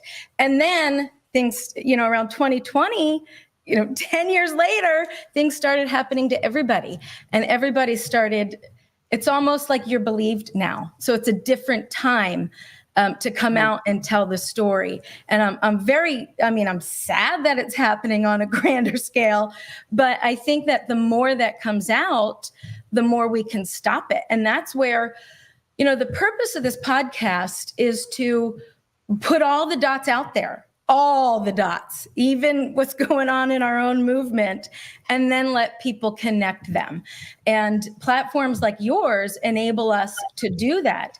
And wait, I'm sorry. There's a lot going on behind the scenes here. I'm getting distracted. That's okay. And the one thing about it is, it's like, we're just having coffee as friends, and all kinds of things happen when we're on live. But honestly, it's the only way that the news should be put out there, because for the way we're doing it, nobody can say that we've manipulated anything or that there was any editing done or anything. Right. So good, bad, or otherwise, Right. your people that come here are getting just absolutely raw footage. If we make mistakes, we got to say, hey, made a mistake, and or didn't know this, or or whatever. And it takes a lot of guts to come on a show live. It really does, because there's nowhere to run if you make a mistake. You can't blame it on somebody else. You have to stand there kind of as a single individual person on yourself. And there's huge benefit to that, though. Huge benefit. Yeah, I was watching one of your shows when they were talking about the election integrity going on in Florida and how it's all happening with the Republican Party. And the Republican Party is doing the bad stuff. And it reminded me of 2001, when I was down here in Florida. I came to Florida for law school. So I had graduated in the middle of COVID and got involved with the election integrity efforts because, well, let me give a little bit of backstory. In my podcast, In Politics of Power, I talk about it, how, in 2016, I did not support Trump because what I had seen, even within the Tea Party, even within the conservative movement, now what's called the MAGA movement, it wasn't MAGA then, there were a lot of people who were just charlatans, and they would go on stage, say our sound bites, talk about what's going on with China, talk about what's going on with national sovereignty, and raise tons of money on dropping these anger bombs. And then behind the scenes, I would have meetings with them and, see how in these congressional meetings, they would say and do completely different things behind closed doors. And people that are household names would actually say to me, Christine, you'll understand when you get elected. This is how you have to do it. We have to say this stuff so that we get money to campaign, but then behind the scenes, we have to give a little here, but so that we can keep moving forward. And then we're gonna do what you suggest here. And it's like, but then we are playing by the enemy's rules. So when Donald Trump on his campaign, he was saying all the perfect sound bites, I was very skeptical. I was like, I don't support him.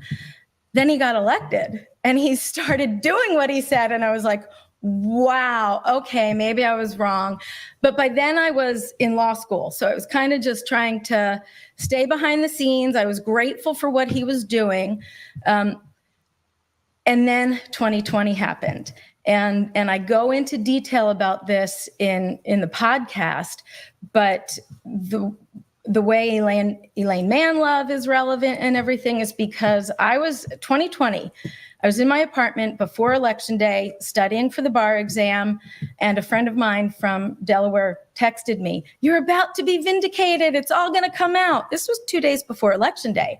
And I'm like, what? What's going on? And he said, a whistleblower is coming forward. A whistleblower has been talking to the authorities. And I was like, okay, let me just keep studying tort reform, this is great. Thank you, God. And then I get a text from him saying, never mind, false alarm. Nice. I don't know what happened, but Elaine Manlove, who had been the commissioner of elections since 2009, right after my race against Biden, in which Smartmatic machines were first used and the computers went down, she got killed in a car accident. So the whole exposure thing was off the table. So I'll just put the dots out there, let the audience. Well, you know what? I'll connect the dots for them. I have no problems connecting the dots for anyone. You know, these people are murderers, they're thieves, they're cheats. It's a global crime syndicate, and they are not above killing people. They are absolutely not above killing. Look at how many people were Arkancided under the Clintons. You got to be stupid not to look at that list and realize that these are hits. The amount of airplanes they've dropped out of the skies. And the doctors that went to Brazil, they were about ready to release some really groundbreaking things, and they killed all those doctors by dropping that plane out of the sky. I think the statistics are 7 out of 8, or 7 out of 8 plane crashes are to remove people. Wow, has been that's a stated number. And so when you see the plane crashes go down, it's sort of like the Titanic and everything else. Start looking at the manifesto. Start seeing what's going on, around that. Who got off or who stayed on. In this plane that went to Brazil, there's some very, very big, damning questions people have to ask, because there were people that refused to get on that plane. Wow. What did they know? How were they connected? Connect the dots. And go after these people, because they are murderers. And I have no problem believing that she was taken out that somebody killed her. Right.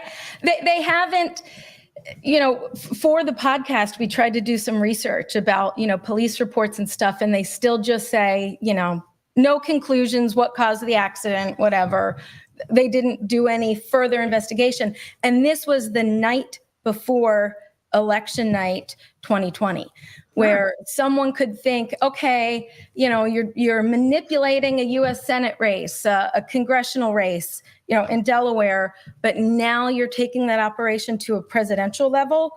If this stuff is true, and it's funny because I wanted to get it all out there before we started connecting the dots for people, because we don't want any interference with getting the story out there. But I'm going to take a risk anyway.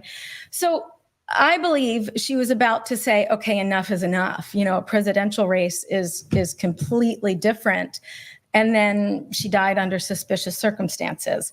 And then 2020, election night, I'm in my apartment, on my bed, all my, law books are out. I'm studying for the bar exam, which kept getting postponed because of COVID. I had no idea when we were going to take it, but I had to be ready. So, all the election coverage is in the background. And then I start hearing reports about the computers going down. And that's exactly what happened in 2008. And again, I go into detail because in the podcast, we had I was 2 points behind Joe Biden, and the only districts that hadn't reported were the very conservative districts where I actually won as a write-in candidate. So people were sending me congratulation texts. We ran a very grassroots campaign, and it's like, wow. And then the Department of Elections computers go down. And then an hour and a half later, they come back up and the results are in.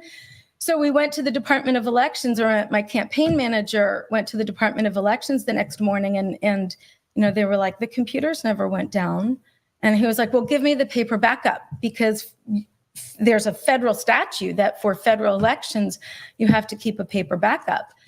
And, they said, oh, Delaware doesn't have to comply to that.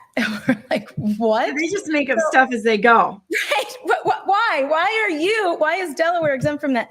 So we had the computer printouts. We took screenshots of everything. The Republican Party wanted nothing to do with it. So we were like, okay, do we pursue legal action on our own? Sue the Department of Elections. Why didn't you comply with the federal statute? And then our campaign offices were broken into, and all of our records, everything was stolen. So long story short, all this happened, and, for the next, I ran again, and, I feel like I just kept getting gaslighted, even by the Tea Party movement. When we were saying, let's take preemptive measures with voter fraud, people were like, oh, we don't have to do that. And so 2020, I'm in my apartment after law school, and I see the computers went down. I was like, it really felt like a punch in the gut. I mean, it was... I say this almost tongue in cheek, sort of, but it was like PTSD. because it's like, really, God, did you really call me to win or call me to run and then call me to law school just to have these wicked people do it again? And I believe that, emotions were running very high after that. And it's almost like I needed to believe that Donald Trump had a plan and that Donald Trump was going to do something. And I think that, I admired him so much because of that. I feel like, we kind of have a trauma bond in that who else can say that you sacrificed everything and Joe Biden stole an election from you? So when people were like, he should be giving up, he should just let it go, I'm like, I get it. I went to law school because of that, like here I am 16 years later and I'm still not giving up on, I'm not going to say go back and undo the 2008 election, but I'm going to do whatever I can, including putting my life on the line, my career on the line, to get it all exposed. And anytime it gets too hard, I think of a friend of mine when the IRS, in early March 2010, when the IRS first put an erroneous lien against a house I didn't even own, and then they blamed it on a computer error, a friend of mine was like, why are you doing this? And, just back out and let Mike Castle run. And, you'll then have an in. She took me to the Tomb of the Unknown Soldiers in Philadelphia, the Revolutionary War. And we sat there and we looked at the inscription, which we have on the Politics of Power website, which is, freedom is a light for which many men have died in darkness. And I just sat there and I thought of all those, I thought of how Nathaniel Greene, how he won the final battle where he got these poor landowners and kind of cast a vision and saying, you're not doing this for you, but this is for your children's children. Mm-hmm. And they went and the same team of people went to one area and Cornwallis would see them there. And then, in the middle of the night, they'd run to another area and then Cornwallis would see the same people. So he thought that Washington's army was much bigger than it was, but it was just the same people completely exhausted, and I thought of that, and a lot of them ended up dying, but they knew they were doing this for their children's children. So I sat there in front of that tomb, just meditating on that. I'm like, they said, we sacrifice our lives, our fortunes, and our sacred honor. If people are going to believe this about me, I'm sacrificing my sacred honor, and it tests your relationship with God and your sense of identity, who you are. And it really, over the last 10 years, it had really made me drill down on that. What does it mean to be a daughter of God? And what does it mean to be pure before God? It's not these other people's standards. Because, as you and I have talked before, I'm from Jersey. Once in a while, I'll drop the F-bomb. And I pray for me for that. But sometimes I won't. Or maybe not. Maybe you're just being real. Right. It's like I can think of a lot of other things to pray for, like babies that are being sacrificed, or in Chicago this week with the DNC and that kind of nonsense. I mean, exactly. And I'll have to go before God and say, okay, if I'm sacrificing my sacred honor, you have to be okay with me. Are you okay with me as I go through this? Anyway, fast forward, 2015, the FEC filed a bogus lawsuit against me, which is now, it's still going on, and it's what's keeping me from getting licensed. And she said to me, I don't know how you do it. And I reminded her of, well, you were a big inspiration to me. You took me to the Tomb of the Unknown Soldier. And she goes, I did that to convince you not to. I did that to scare you. And I was like, oh, oops. Well, I've been going on telling this story and campaign speeches and stuff. Oops, there's a different ending. But that is, as I think about what's going on now, that's exactly what we have to keep doing. And I think, getting back to election integrity in 2020, I believe that because emotions were so high, mine included, we got duped. And I think you and I could have as a matter of fact, I want to have a whole hour-long conversation with you just about that and just about Operation Trust. Because, as the Politics of Power website says, their tactics haven't changed. We just keep falling for them. And I love how on your intro, it says question everything, because we have to. And the scary thing is then, well, if we have to question everything, sometimes we're afraid to question everything because then it means that the safe world we created for ourselves, the bottom is falling out. That's where you have to cling to God. If you trust God, you trust that He will give you the discernment you need about what plan to trust, what not, how to go forward. That's how I believe we're going to win this. And even as I was watching your past episodes, it's only going to take a handful of people, as you talk about it, the remnant of the remnant. And I was watching one of your archived episodes about what's going on in Palm Beach County. And the woman, I can't remember her name, a blonde woman, but she was talking about, conversations that we had in 2021 that I was part of, where people were saying, no, don't worry about that, with all the people who were working on election integrity to protect Florida, to make sure it didn't happen in Florida. And I remember being in those meetings, when they're saying, okay, we're going to get this evidence and, we're going to file this lawsuit. And the evidence that they were collecting, they had someone going into the Department of Elections machines and pulling the data from there, illegally hacking into them. And I was in these meetings going, even if we get a smoking gun, we can't use it. It's not admissible.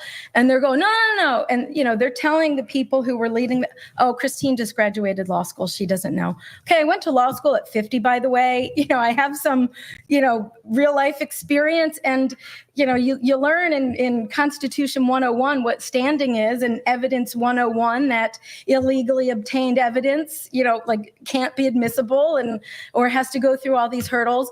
And I was saying, why don't we just partner with candidates, because candidates have standing to go back and pull that. We need about a year lead time, which we have.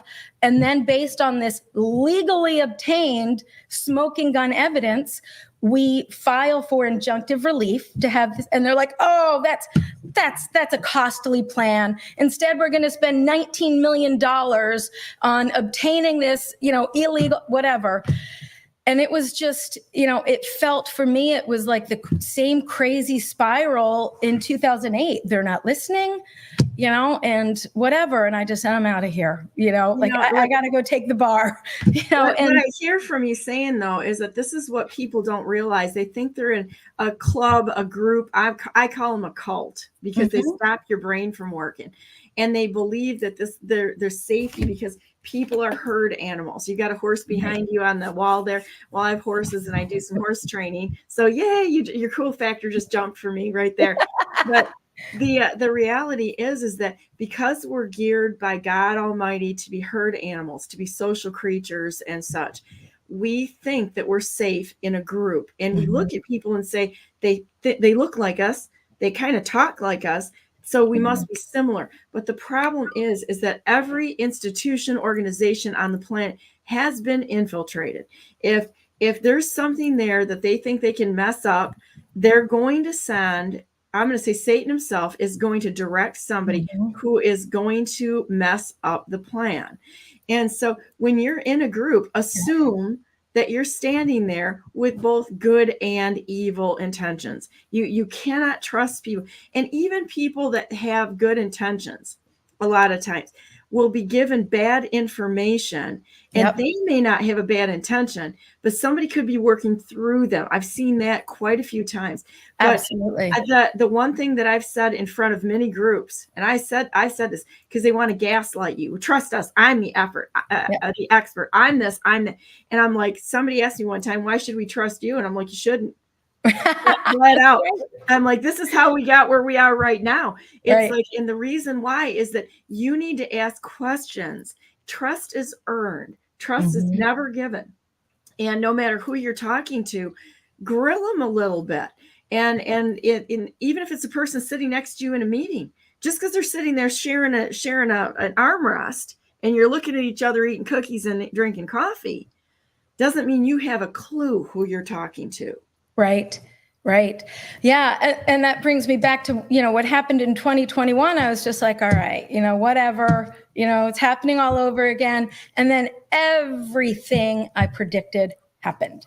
And, maybe it had to happen that way, or, Romans 8:28, it all works out. If you're following God, the Lord's going to work it out for the good. Awesome. And now people believe it. Now people know that there are some, even in the MAGA movement, who are there as infiltrators. And it's scary. I remember recently talking to someone, and she was like, I just wanted to keep my head in the sand as long as possible, because you mean you can't trust anything. You can't trust anyone. You can't trust the plan. What do we do? And wow, we got to be an adult. You trust God. And you trust God. Yeah, and what I believe, what keeps me going, is that if you trust God, and Proverbs says, let the Lord order your steps. He's going to lead you to the right people, like he did with me, with you and me. And it's only going to take a handful of people. And that's what we're trying to do with this podcast is, there's a lot of people who wanted to license it, or, like come on my network. And then they were like, you can't say this, or you can't say that, or, don't say Dominion. And it's like, well, all I'm saying is that I was told by an investigator that my race in 2008 was the first one that the Dominion voting machines were domestically. That's all I'm saying, and that the computers went down. I wrote that in my book that I wrote in 2011, and I had to fight with my publisher, because they were like, you can't say that. There's no proof. Everything got stolen. And I was like, I'm going to be vindicated one day. I want a record. I don't want someone to say, oh, now she's saying this. So, all I got to write was that one little thing, but it is a record, and we have to trust that with a few people following the Lord, God is going to breathe on that and do what needs to be done to win back this country. Because there was, unlike, I've had other people say, well, he didn't do that for Russia when it fell into communism. I was like, America was founded on a covenant with the Holy Spirit. Our God is a covenant-keeping God. And I believe he's going to honor that if a handful of people, that's all it's going to take, a handful of people stand up. And I've had if there's even one person of faith, he would save a nation. And I mean, that's the pattern, the precedence is there.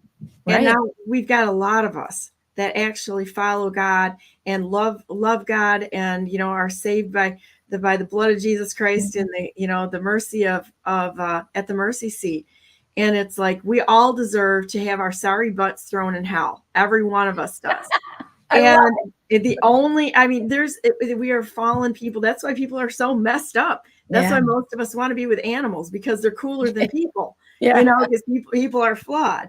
And the only one that can look past those flaws and see people with the eyes of love are God Almighty, because we are all a mess. And it happened at the fall. Yeah.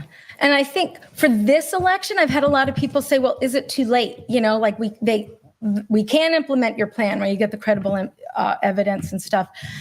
I don't know from a technical point of view, as what can we do to protect election integrity this election cycle? And I have some interviews coming up and meetings with some more experts about what we can do.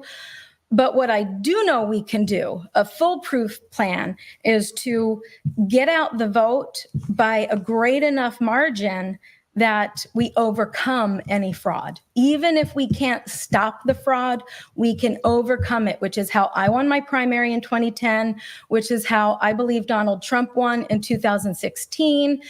And in order to do that, we are going to have to reach across the aisle. We're going to have to go to independents and to some Democrats. And I think that's the difference between now and 2020, is that things have gotten so out of control that there are some people willing to listen now. And what we want to do at Politics of Power is take that message, take the evidence, and craft it in a way that, you know, we put on our website a challenge to liberals. Watch a few episodes, watch the episodes, or watch the evidence we put out before you start taking things out of context, because it is your freedom we're fighting for too.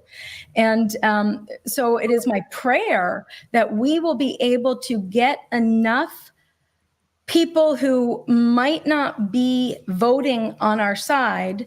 And because we're raising money for a PAC, I have to be careful about whether I say, you know, well, right now I'm not representing the PAC, so I'll just say it.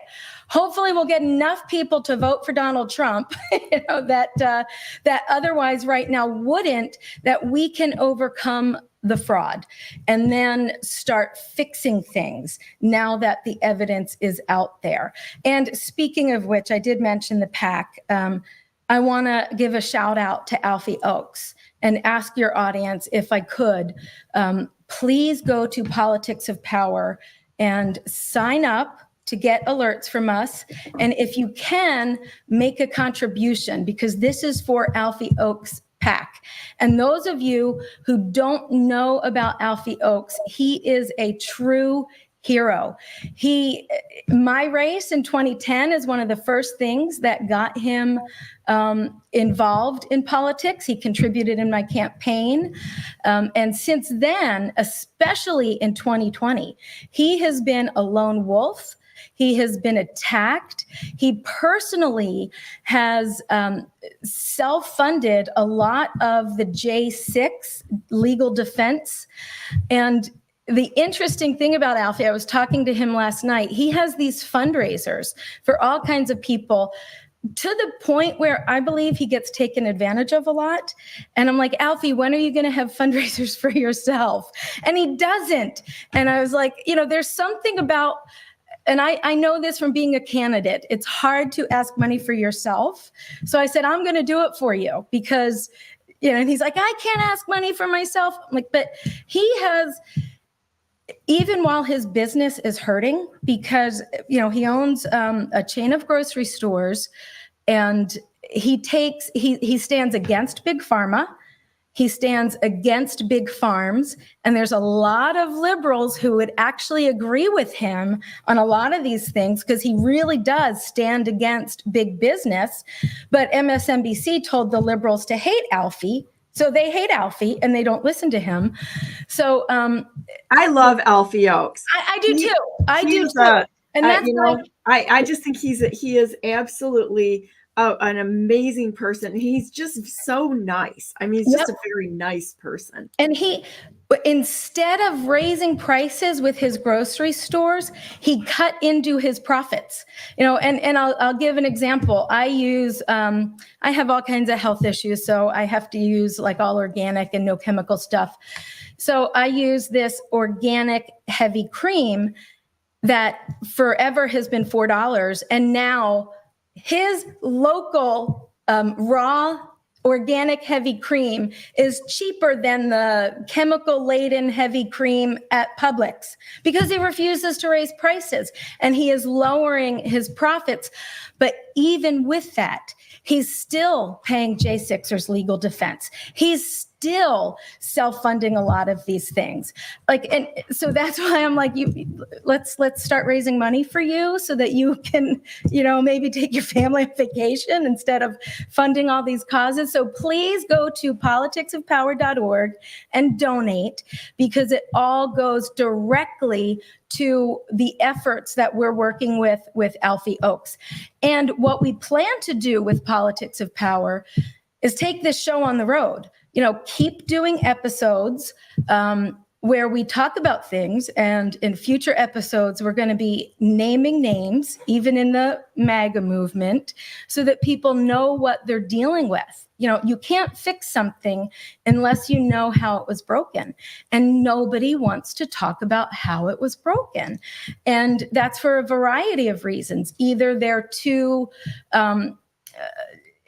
trust me, I was right there myself. It's too emotional, you know, like we can't admit this, or they're too afraid. I had a lot of people, including the person who texted me in 2020 saying, hey, you're about to be vindicated. There's a whistleblower. When later, you know, a couple weeks later, there was all this stuff going on with 2020 and leading up to January 6th. I reached out to this guy. I was like, look, you know, you should be a witness. And he was like, what? I never texted you. I'm like, I have it right here. And I realized he's afraid. You know, people are literally dying, and their deaths aren't being vindicated. I believe one day we will. But Alfie's not afraid to say that stuff. And so I ask you to please keep him in your prayers, and please contribute. And please help us to expose some of this stuff. And, you know, some of your viewers might be like, when can we watch the first 3 episodes? Please keep that in prayer, because we were supposed to have them at the end of July, and we don't yet. So our goal is to at least make the first 3 episodes, which is the full story, that I talk about in the trailer. It's all the details. We want to drop them live by next Tuesday, August 27th, which is also my birthday. Oh, so, happy birthday. I mean, it just happened to be, you know, that.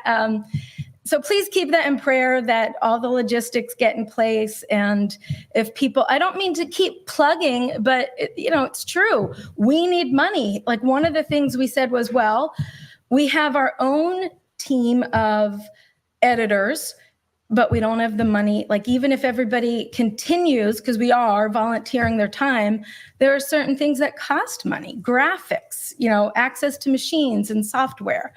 So that's what we plan to do is once we raise the right money, we want to get a mobile studio and take the show on the road. And we need secure measures, which is something I want to talk to you offline. You mentioned that your network didn't go down when everything else did. And I told my producer, Matt, I'm like, we got to talk to her. You know, we got to see how she's doing all this stuff and duplicate that. So yeah, we've got some amazing, I own a tech company. And Yeah. So that is We need very your help. helpful. We What's need that? your help. That's a very helpful thing to know how to actually do it. And not a hack around way to do it, but actually a way that you can mess with the hackers. Mhm. And I know that when we first we were getting really attacked, and we follow and we'll look at like all the IP addresses and see if they're coming from South Korea or China, where we're getting attacked from, because it's global, you know, Right. when you get attacked. And so we can see all that. We can see it all. And I warned everybody. I said, I'm going to tell you what. I said, you keep messing with us, and you're going to have 100,000 little Donna Brandenburgs out there I love it. playing whack-a-mole from now until Christ comes back, trying to get me. And so then we got attacked. You know, we had a couple of significant attacks again, and we set up 2 nodes on Tor, and we know how to do it the right way. I love And it. all of a sudden, boom, attacks started going away. It's like, I'm not messing with you, because you know, you will never stop the message short of a bullet. And you know what? I'm going to go back to the fact that, you know, only person that can then end the life of a believer is God himself. He's already got our days numbered. So I'm not worried. That is already in the plan. And so I just, you know, you go forward with no fear, realizing that God has our steps ordered. He knows what our life is going to look like. And no fear, we go forward into the future doing what he asks us to do, unwavering, undaunted, and no way out. You know, it's like I think this is something that really changes when you are a believer. I mean, it's like you burn the boats there, and when you get into a fight, you don't give yourself a way to back out of this. When you're in a fight, you know, it's like there is no escape route from going forward when you're in the middle of a fight. And there's other historical figures that's where that alliteration comes from, Spartan. And so, you burn the boats on the shore and say, fight your way out or die trying. And so that's kind of where we're at right now. And that's a good place to be. Yeah. And I'll tell you, though, I am very optimistic about this election cycle, and not because we have a foolproof election integrity plan, but because a lot is coming out and a lot is being exposed. And in spite of the internal sabotage, we are still moving forward. So I just, I know we've talked about a lot of disheartening things, infiltration within the MAGA movement and infiltration and intentional sabotage within the 2020 election integrity efforts. But I believe that had to happen in order to expose what's going on. And we are going to be able to rebuild. Looking at the pieces we can rebuild. And I think when you look at people like, Bill Maher, he will still say he's still a liberal, and he is. It's just that some things have become so blatant that as long as you are open-minded, you have to say this is nuts, and enough is enough. And it's time to do more than just say enough is enough. It's time to get out there and talk about religion and politics when you're at a dinner party. Absolutely. We have been told, don't talk about religion and politics, because once someone knows the truth, that the truth will set them free, and we don't want people set free. So don't talk about anything that will get them set free. And we have towed the line for way too long, and a lot of people have suffered. And I'm imploring your audience to go out there and talk to their friends, and we're going to help empower you. We're going to go back with all of your archives, Donna, and take some of that research and try to condense it into nice little sound bites. I really see us working together, and, not to just throw this out there for you're like, what? I didn't even talk to you yet about this. Hey, you know what? God drives this bus. This is how this works here. Okay. It's just like, I sort of hack around running like 4 screens here, but you know what? Right. Watching your stuff, I'm like, wow, if we can boil all that down into little shorts and stuff. My producer is very good at that stuff, taking fun, creative shorts and putting comedy around them, because this is a very serious subject. And if you didn't laugh once in a while, you'd go crazy, so I really see, as I was watching your archives, I was like, wow, we could do this, we could do that. So, we'll talk. I gotta tell you, I'm kind of one of those serious people. I cut up and I can have a lot of fun with stuff. But when, my approach to it is that we have to be the adults that have stepped forward. We've played for way too long. And, it's great to live in a, blue pill society. But there comes a time where you've got to take the red pill, and you've got to walk away from the illusion, because we have an illusion that we have elections. We don't have elections. Right. We have selections, and we haven't had them for decades. And when that comes out, we do not have altruistic politicians. They're puppets of the big corporations. And a lot of them are pedophiles. A lot of them. A lot of them have been, and if you get behind the scenes, I get into some really raw research. I don't put it on my channel because I don't think that there's enough people that are ready to see the truth of what's out there. It is if you're willing to go into what's actually happening, not what we want to believe that's happening, but what's actually happening, you better buckle up. Because the absolute truth of what's really going on out there is so shocking. I think we're getting ready. I mean, when they pulled up, the abortion mobile out there and outside of the DNC, the reality is this is a fight between good and evil. And and I don't know why some of us probably were born maybe a little differently. Where we can perhaps see things into the spiritual realm that maybe others can't. you know, and such. I don't know why that is. I have no idea. I'm not gonna go into that right now, but there's some people, some of us can see things that into, say, the spiritual world that other people can't. You know, if you read the Bible, you might call it this the gift of discernment or the naming of spirits and that sort of thing. If you have those gifts, they are probably the hardest gifts to bear, because you see things raw for what they are, not what you want to see. And you don't have a choice in the matter. You really don't. It's just the way it is. And the thing about this is that we need to get back to what it really is. Demons are real, so are angels. And it's like, you know, God is real, but so is Satan. And it's great to sit there and live in the clueless world where you sit in a pew in church and you talk to people you agree with, and you think about Gentile Jesus with the lamb on his foot, and all things are great and rosy and that sort of thing. But I'm going to tell you the truth. There's two different times that Jesus is quoted really coming. The first time was as the Lamb of God to forgive our sins. The next time he comes back, he's going to be on that, it's not going to be the same. And the justice comes with the second time. He's perfectly balanced. But God is perfectly balanced. And those people that smugly look at God and think they're going to mock him, you had your chance. Yep.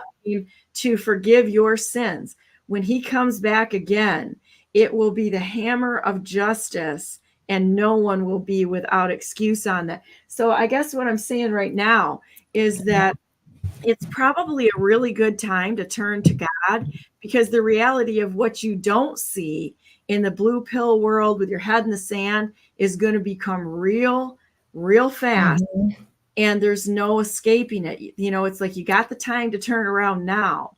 And realize that what we're dealing with is a world that's been taken captive by Satan, and the actions are so evil. If you want to see it, I can show anybody they want what an actual satanic ritual looks like. I have those on file.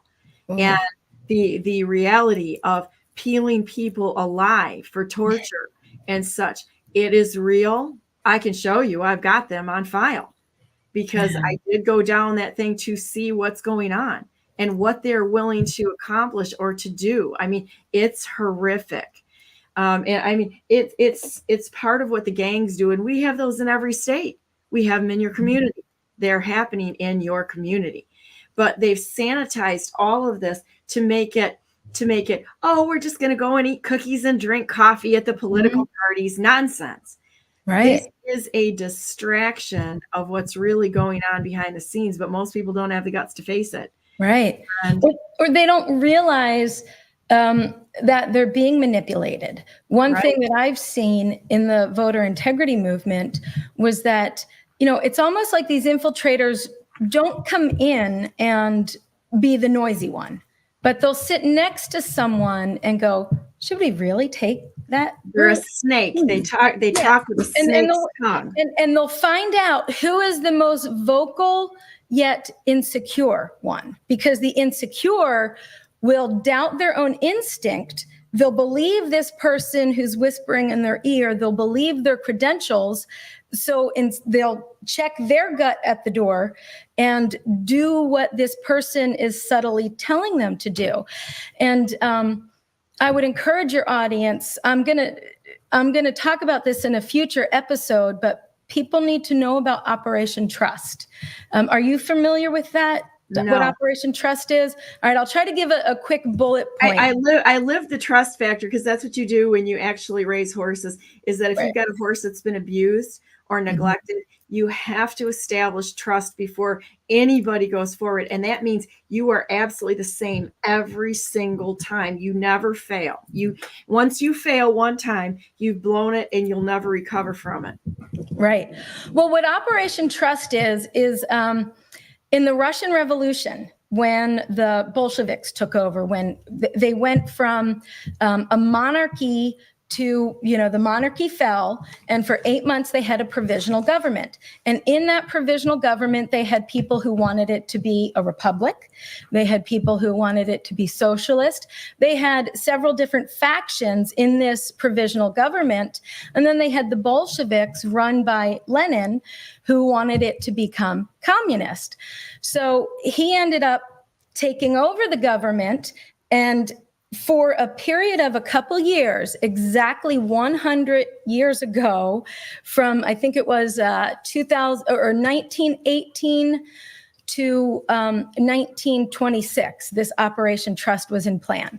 And what they did was they looked at the people in the provisional government and they said, okay, communist Russia, the cement isn't dry yet. Our plan can be taken over. So who are the influential people, even if they're not in a position of leadership? Who are the people who have been exiled? Now we need to assign people to them to make sure they do what we say. So what ended up happening was they had this gentleman who was a Bolshevik, and they arrested him intentionally to give him street cred with the anti-Bolshevik movement. Then they went out and they assigned everybody they thought was a leader. And you read these CIA documents, and it's some people who was like, oh, he's just a milkman, but he's strong. He can't be swayed. So they had someone marry him, and the reports are like, he said he wanted to do this, but his wife, made him a dinner and convinced him otherwise, and it's like, when you read these, you have to know God, because you start going, oh my gosh, who can I trust? And then you take it to prayer and you trust the Lord will show you and empower you. Like, okay, thank you for showing me their operation manual. Thank you for being so close to me that I can go forward. But with this, the key thing about Operation Trust, someone came to me and sort of like without fully committing treason, sort of like left the file there, because people want to blow the whistle because it's so obvious what's happening. So I'm reading this CIA document from what happened in the early 1920s. You could extract paragraphs and apply it to 2020. Exactly what happened. They're like, we are telling them to trust the plan. There's this one woman, Mary, I forget her last name, but Mary wanted to do this. So we assigned so-and-so to her. And we're telling her, we've got people planted in the Bolshevik Revolution, and they're doing something to overthrow the Bolshevik Revolution. And if you go do that, if you go file that lawsuit or you go have that rally, you're going to topple everything. So sit back and trust the plan. And when I read that, trust the plan? Wait, I was told to trust the plan. Then you read that there were two particular operatives. One of them was a British intelligence officer who James Bond was actually, inspired the character James Bond. They couldn't get him, and I forget the one other guy's name. So they had this woman, Mary, who just was so credible in the movement, and she was funding a lot of things. They intentionally assigned someone to her. And anytime someone started to doubt, are they really doing something? Is this anti-Bolshevik movement really credible? They used Mary unintentionally. She didn't know this. They used her to convince them, hey, I got this intelligence report, pipe down, don't worry. She convinced everyone to have a rally at the Capitol that was actually planned by the Bolsheviks. And she convinced this gentleman. Had I known I was going to talk about it, I would have had the details. Well, we can always come back and do this again. I think we should be doing this on a regular basis because this is the critical thing is they had a rally at the Capitol. They arrested 19 people, 17 of which were infiltrators. They did that just so that they could get the other two, and they executed the other two. And then the other 19, the CIA report says he went to America and started a conservative organization. I'm like, oh my gosh, and so a lot of this is happening now. So when we're told to trust the plan, when we're told, the other thing I want to encourage people about is with both trust the plan or Operation Trust, this is a well-documented intelligence operative plan that is being rolled out today. And there are intelligence reports that prove it. And some of the modern intelligence reports say the exact same thing. One of them that I read was they are funding their own demise. So someone is going around raising money, funding our own demise. But the encouraging thing about that, both with what happened with Operation Trust and with what happened with Jekyll Island, which we'll talk about later, but both of those were exposed and we wouldn't know about them had a whistleblower not come forward. Yeah, and we need to encourage people to do that, and then to trust, know who to trust to go. Well, I just want to really thank you for being on. This was wonderful, and I've got our other guests are ready to come on. Okay. So, so what we need to do, this was great, and I'm going to call you after we're off the show today, and excuse me, we'll talk more about it. Okay. And we'll go to politicsofpower.org to jump on and see what Don't they're forget, doing. Support Alfie Oakes. Make a donation at politicsofpower.org. All right. God bless you guys. And so I'll be right back. I've got my 30-second break here, guys, and we'll be right on with Jalise Middleton and Tony Griffith. Actually, I introduced it as my guest tomorrow at the beginning of the show, but it's Tony Griffith today. So I got ahead of myself. I'm sorry. I was at the hospital all night last night. So if I'm a little brain foggy this morning, there's a reason for it. But I'll be right back. 30 seconds, and it's the third hour of Brandenburg News Network. Thank you so much for coming on today. It was a pleasure. Bye-bye. Bye-bye.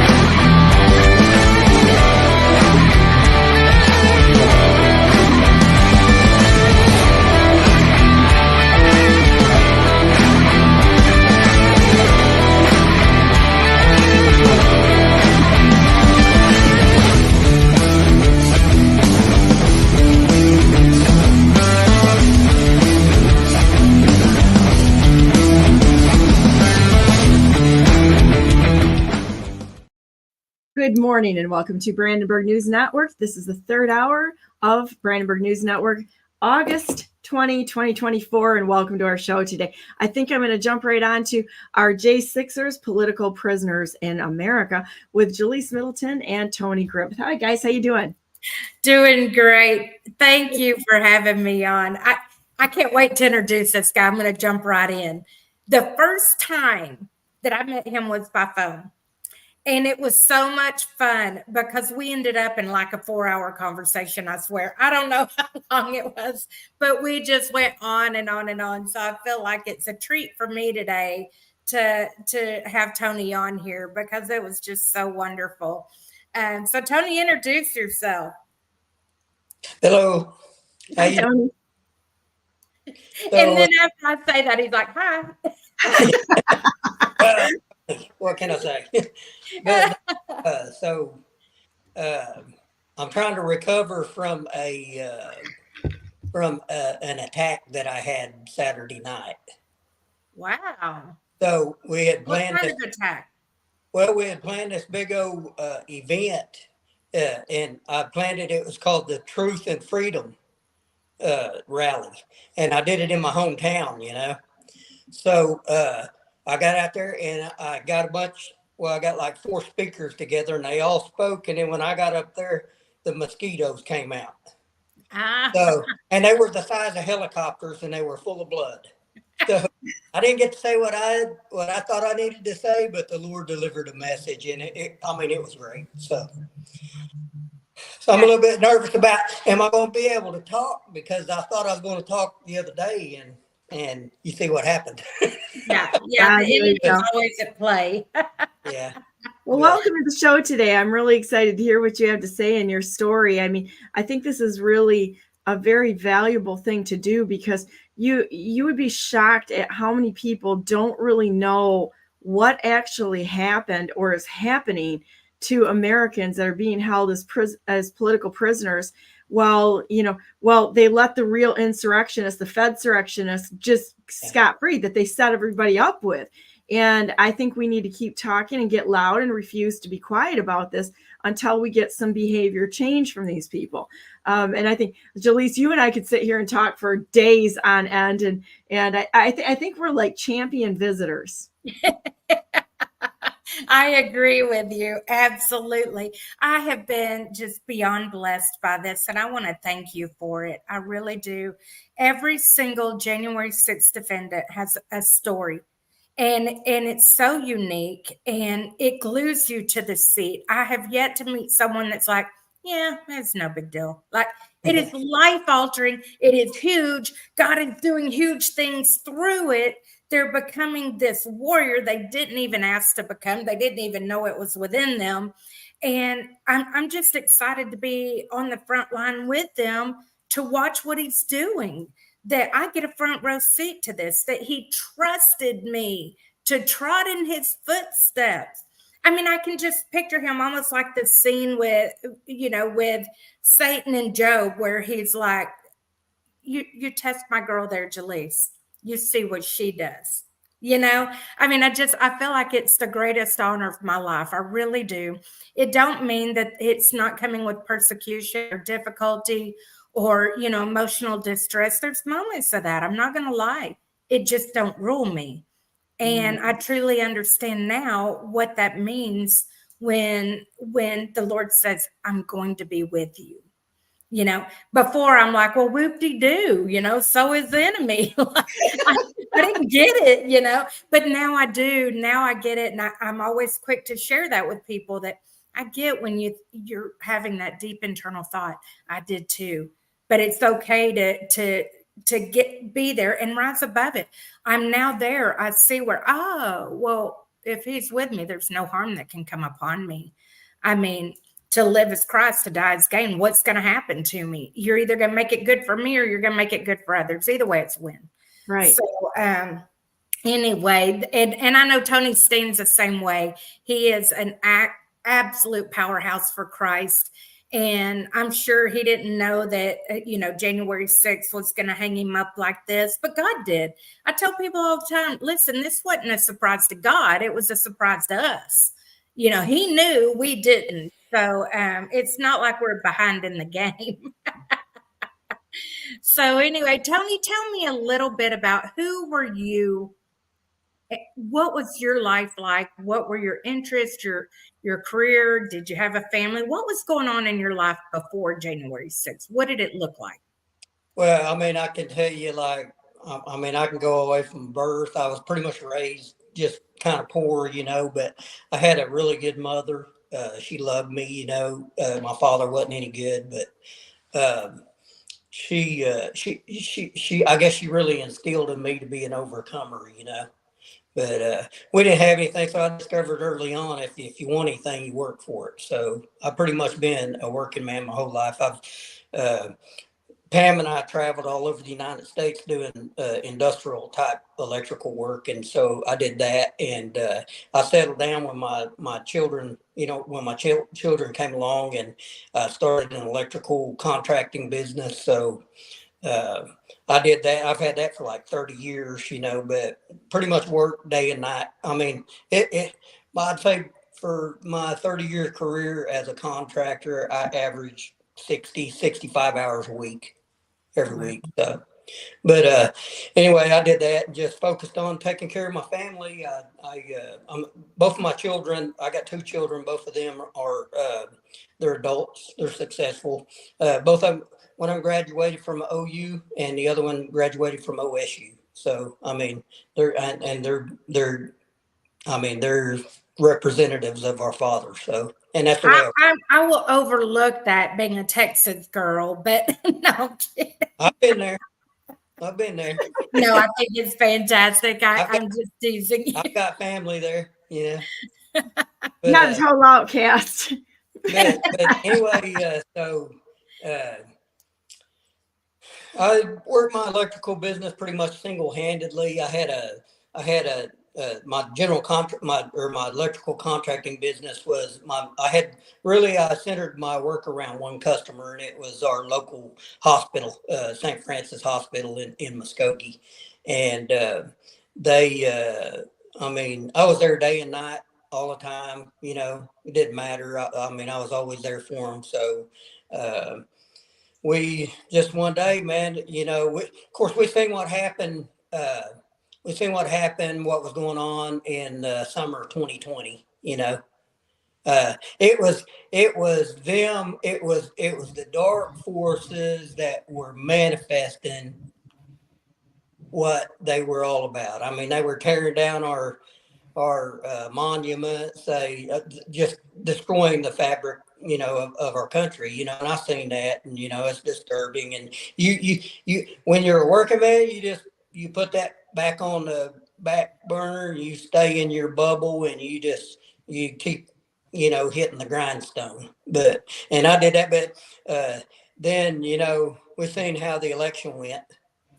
And so I'm like, well, shoot, man, Trump was the best president that, I could ever have imagined seeing. I seen him, and you know, everything was great while he was the president, you know. And so we just decided at the spur of the moment to go up there and to DC to the rally. It was the Stop the Steal rally, right? So just went up there and just kind of, I don't know. Do you want me to tell you my experience at the? I absolutely do. And, you know, I got a question for you. At your trial, did they make a big deal about the name of the rally, that in itself you shouldn't have went? Yeah, it was. Shoot, they made a big deal about everything. It was the biggest bunch of lying and. Yeah, their whole MO is sit down and shut up and don't question and do what you're told, like the subjects that we think of you, because they have total contempt for we the people. And yeah. I think we've jumped the shark on that one. That whole game, that whole play is done. And all of us are awake, and we're not going to watch them as a very small group of people, highly unintelligent but very devious, that want to take everything and for themselves and kill the rest of us. And anybody that comes out against them, they're going to attack. So if you get attacked, it's a badge of honor. Absolutely. And you know what I was talking about with these court hearings is that they made it sound like you named the march, you named the protest. Yeah, it's all your fault. Like you come up with all on your own. It's all your fault. And they want you to talk about it in court. And here's what's so sad, y'all. This is where we're at today. They do that because the jury in Washington, D.C. is so corrupted that they literally find your guilt or innocence based off whether they like you or not. And they're so never Trumpers. They're so hostile to Trump because of the lies they've been fed. Once you go to DC, you see that these people don't stand a chance of knowing truth. It is everywhere you walk, there are cameras. Everywhere you walk, they've already been taken over and long since taken over. That this generation that's walking around DC has probably never seen what real freedom looks like. And they don't know it. They have no way of knowing. So anyway, they want you to talk about it during the trial of, yes, I believe the election was stolen, or yes, I support Donald Trump.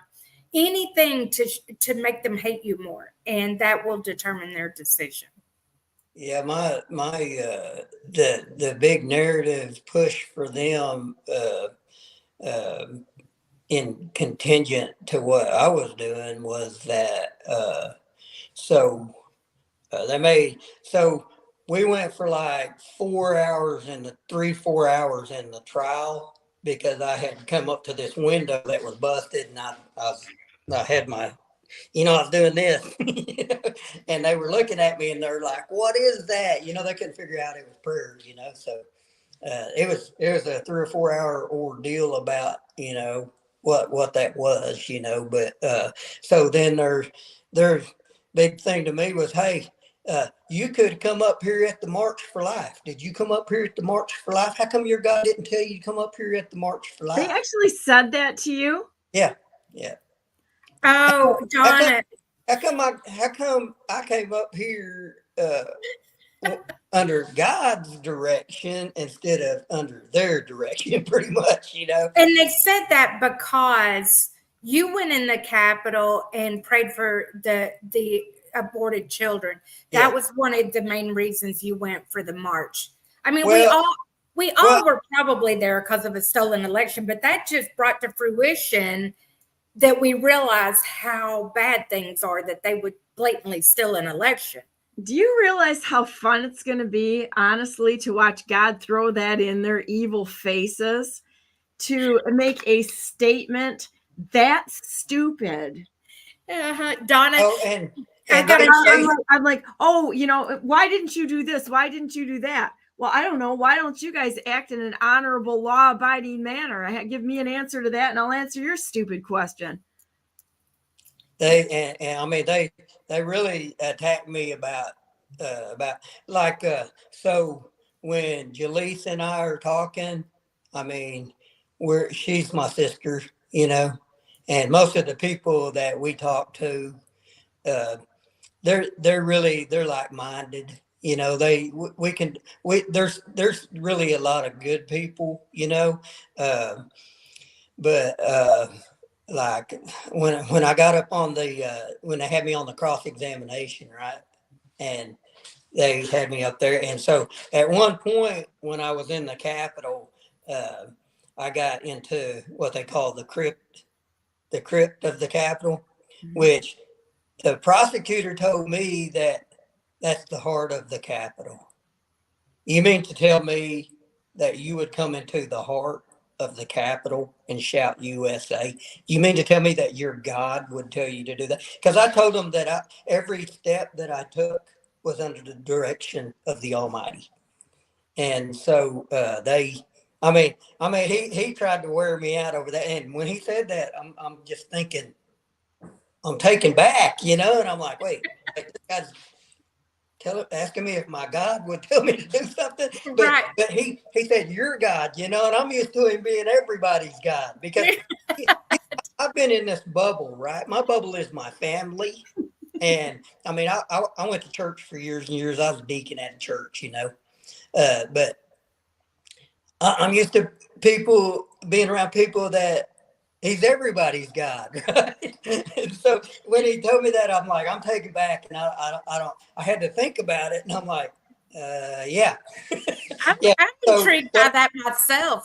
Where we come from in the South, if he's not your God, you typically don't talk about it.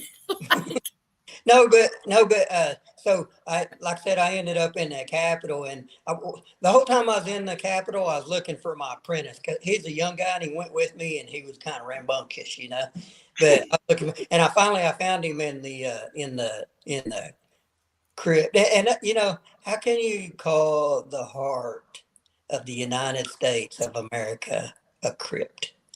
Mm-hmm. But basically, see, here's what happened. Okay, they had this little ramp that went up into the Senate wing doors, right? Have you heard about the Senate wing doors? So that's where like hundreds of people, and when I went in, there was people just going in, But so they had a ramp going up there. So about the sheep and the goat, you know how that works? They put a goat out in the sheep pen, and the sheep follow the goat around, right? But they divide the flock. Yeah, so they had this ramp up into the Capitol, and so then they just had the sheep follow the goat. Well, they put a goat out there is what happened. They put a goat out there, and then the sheep followed the goat in, and then what did they do with the sheep? slaughter them. But see, here's the problem. Here's what we're dealing with. I need to take this a second and continue on, please. Absolutely. But so when we know who we are, and I'm telling you, when you get to the place that we're at right now, when you see me, you see the Lord. That's right. We get to a point where for the first time in our entire life, like we've been following, we thought we were a disciple of Christ, and we are.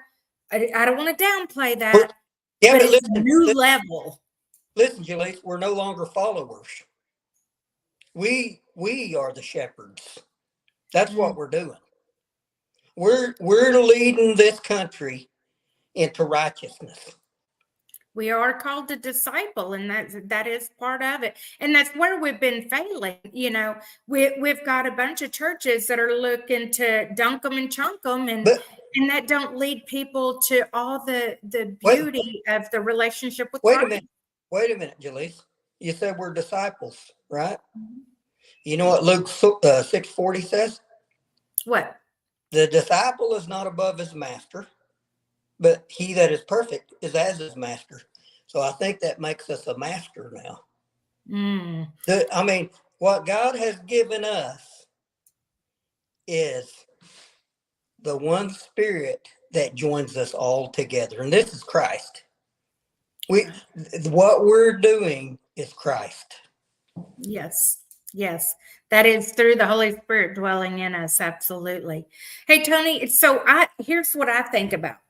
During our trial, we had mentioned that one of the things that we wanted to go to was the Jericho March. Do you remember that the Jericho March was due to be out there that day? I didn't know. I don't even know about the Jericho March. Oh, okay. That was one of the many scheduled protests out there that day, was the Jericho March to go around the Capitol the 7 times, basically symbolic to, the walls of Jericho coming down. And the prosecutor literally accused my husband of wanting the walls of the Capitol to fall down. And that's why we wanted to participate in the Jericho March. Thus, we intended evil on the Capitol. He actually said that? Yes, right. He did. And I'm just like, these people really need to learn the heart of God beyond just words in a book. So what? So here's the question: what's wrong with wanting to see evil fall? Yeah. You know, I mean, what's he going to think? I mean, you got a bunch of people out there with $12 flags walking around the Capitol out there. If they really are standing on anything that looks like reality, they're actually going to say something that ridiculous. That ridiculous. Right, we do not have the top brass sitting there in any court system out there. I'm just going to say it. You know, to even say something that stupid, it's like I don't even know how you could help these people. Yeah. They're still arresting people, and like Jalise, I kept telling everybody, hey, guess what? I'm not going to jail. It ain't happening. So, it hurts me and it tears me up to see little old ladies and little old men having their lives destroyed like this. And I want to know, where are the people like the Middletons? I want to see some so-called Christian people stand up and take their rightful place. The scripture says that the devil was a liar from the beginning, and he that sins is of the devil. And it also says, he that is born of God does not sin. And for this purpose, the sons of God was manifest, that they would destroy the works of the devil. So go out and find God. Dig for God. Look for him. He's in you. But dig him up and get every bit of him. And don't stop until you got every bit of God. And when you do, you don't have no place to go anymore. There ain't no more sin. There's just the work. And the work is to destroy the works of the devil. And You know, that's where how we're going to get this back. That is where we've failed within the church body. I can't just blame pastors, because it's also every Christian that just wanted to love. Hey. And they're worshiping a little g God of comfort. That's what Americans are doing. They read the New Testament.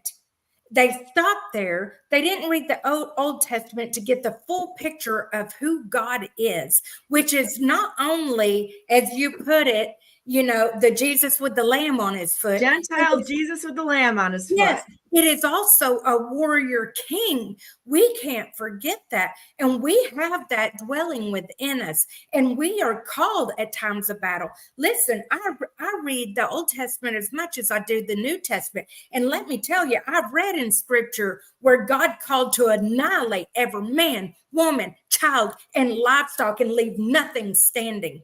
Now, that don't sound a whole lot like a Gentile Jesus with a lamb on his foot. Okay. There's both. There's both, because he is a righteous, just God. He is not, and he is a manifestation of love. But if you love something, if you love someone, do you let it self-destruct? He calls you into repentance. Look at how you raised your own children, for crying out loud. If they were in rebellion, did you just step back and go, I love you, sugar bear? No, you did not. You called it out. You do it again, I'm going to bust your butt. And it's through love that you did that. It's not because you like to swing a paddle. It's not because you like to go in a rage for the day. Would you do but grieve, son, this is going to hurt me worse than it's going to hurt you, because you grieve it for weeks. You're praying for them. You're interceding for them, and you're wounded by it, because the way they showed you love back is through obedience to glorify their parents at the job well done. Well, and I gotta say something to tack on to that right now too. Jesus talked about another type of Jesus that was being preached than the one he preached. And I'm going to call it right out, this claim it and frame it nonsense that's out there. That this is a fast track to getting your behind handed to you. And the reason being is these people think they're going to hold God to a contract. Mm-hmm. I'm going to do this, and God's got to do this because that's the contract.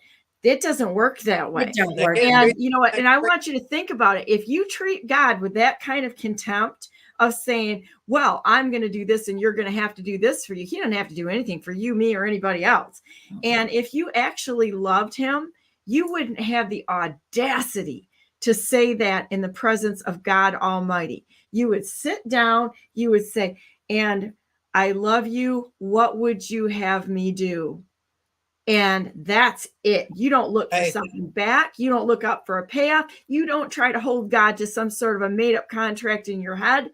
You sit down, you shut up, because nothing we have is ours anyway. And it's even our righteousness is given to us by God. We are nothing. And he allows us to take part in his plans. He doesn't need us. He is totally self-sufficient. I don't think that you're nothing. I think that you are the light of the world. I think that you are. God gives us that. Through God. It's through God. It's through God that we are that. And what we become what he is. Jesus showed us what to do, and that was to be what he is. Right. And you said, and you know, the funny thing is, you said, God, what would you have me do? That's the very thing that I said when I got to the window at the Capitol. God, what would you have me do? And it was, you damn demons don't get to kill no more babies in this country. Yeah. And then they come at you for it. And here's the thing, I think of all that everybody throughout the Bible, all of those people had been through. And he summarizes it through the Beatitudes of, blessed are the persecuted, blessed are the poor in spirit, for they will inherit the kingdom of God and the kingdom of heaven. And so, everything we're going through, we can count it as pure joy. And, while I was sitting in jail, the very first day they put me in jail, that's what was spoken into me as Jalise, they can't take your joy. You can only give it. And I said right back, like, I don't even think it's in my nature, because honestly, I get accused of being a pessimist. Okay. I call it a realist, but I get accused up until January 6th. And it's because my immediate response is, then I'm not going to give them my joy. They're not getting it. And I come out like a little warrior from that jail that day of, if I have to laugh and cackle like Kamala in your face, I am not giving you my joy. And so no matter what they've done, I'm counting it as pure joy. Now, does that mean I'm tickled to death of what is happening to me? No. But what it does mean is through all things, I know that I can glorify my Father, and I can trust him in what I'm going through. And that's kind of where I've been ever since. You know what? Paul spent his whole darn life in prison, shipwrecked 3 times, all this crazy stuff. And you can hear it in his writings. He was tickled to death for the opportunity. And so I know that is through trusting the Lord in your circumstances, that if the Lord is with you and you're leaning into him, you're not going to feel the pain of that. It is going to be, no matter where you're at, you're carrying him with you. And I've got to trust in that, because Tony, like you, Mark and I have said, we're not going to prison. We're not going to prison. I'm claiming that in the name of Jesus Christ. That is not his intent for me. He told me I'm not going to prison, and I'm expecting that I'm not going to go. But you too went to prison. So tell me about your prison experience. Yeah.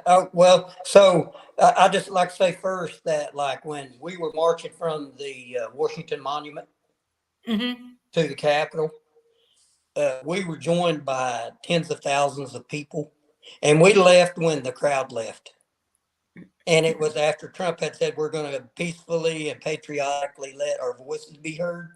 And there were people from all over the world. And it was, there was Japanese, there was Korean people, there were Chinese people, Canadians, and they were all saying the same thing.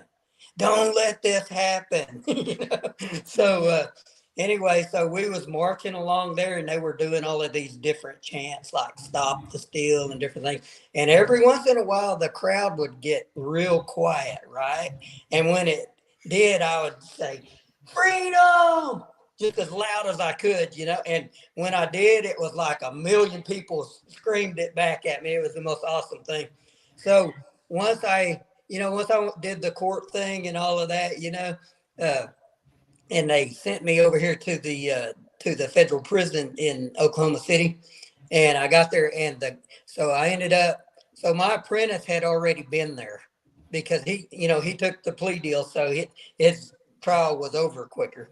But so once I got there, he had kind of paved my way for me, and he had made friends in there. Everybody already knew me before I got there, So once I got my job, which they had already given to me, and normally they don't do that, but so they gave me a job down there in the electrical department, and my guard had read my case, and so everybody gets a nickname in Freedom, right?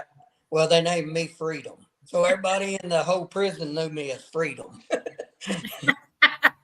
But, how appropriate. Yeah, so I was housed with a guy that was Aryan Brotherhood, and he was the shot caller for the whites in the prison, and of course, there was a couple of people that wanted to kill me in there, and I found out about it later, but I'm in there just telling everybody about the Lord, and I think everybody's listening, right? Well, there was a couple of that wasn't listening, and like one guy, he he got mad at me and called me a-hole, you know. And so then, and he was he was a white guy, but he was a Muslim, you know. And but anyway, the day after he cussed me and got mad about me telling him that Jesus was the Son of God, then he ended up getting thrown in the shoe for a week. But so then my cellmate, he was telling me that a lot of people in there really thought that I was a hero because I stood against the system. And so, but no, I mean, I spent a lot of nights. I did all kinds of tears in the prison. I did tears of joy, and I did tears of sorrow, and I did tears of just missing my little grandbaby. I got two grandchildren, but my little baby granddaughter, she's got these freckles that goes across her little nose right there. And I had looked at those freckles before I went in prison, and I just lay there in that bed just crying about those freckles, you know. But I had to do it silently because I didn't want nobody to hear me, you know. But no, but I mean, there was a couple of guys in there that you know, we grow up into the fullness of Christ is what happens. We become the Lord Jesus. If we long to be everything that he is.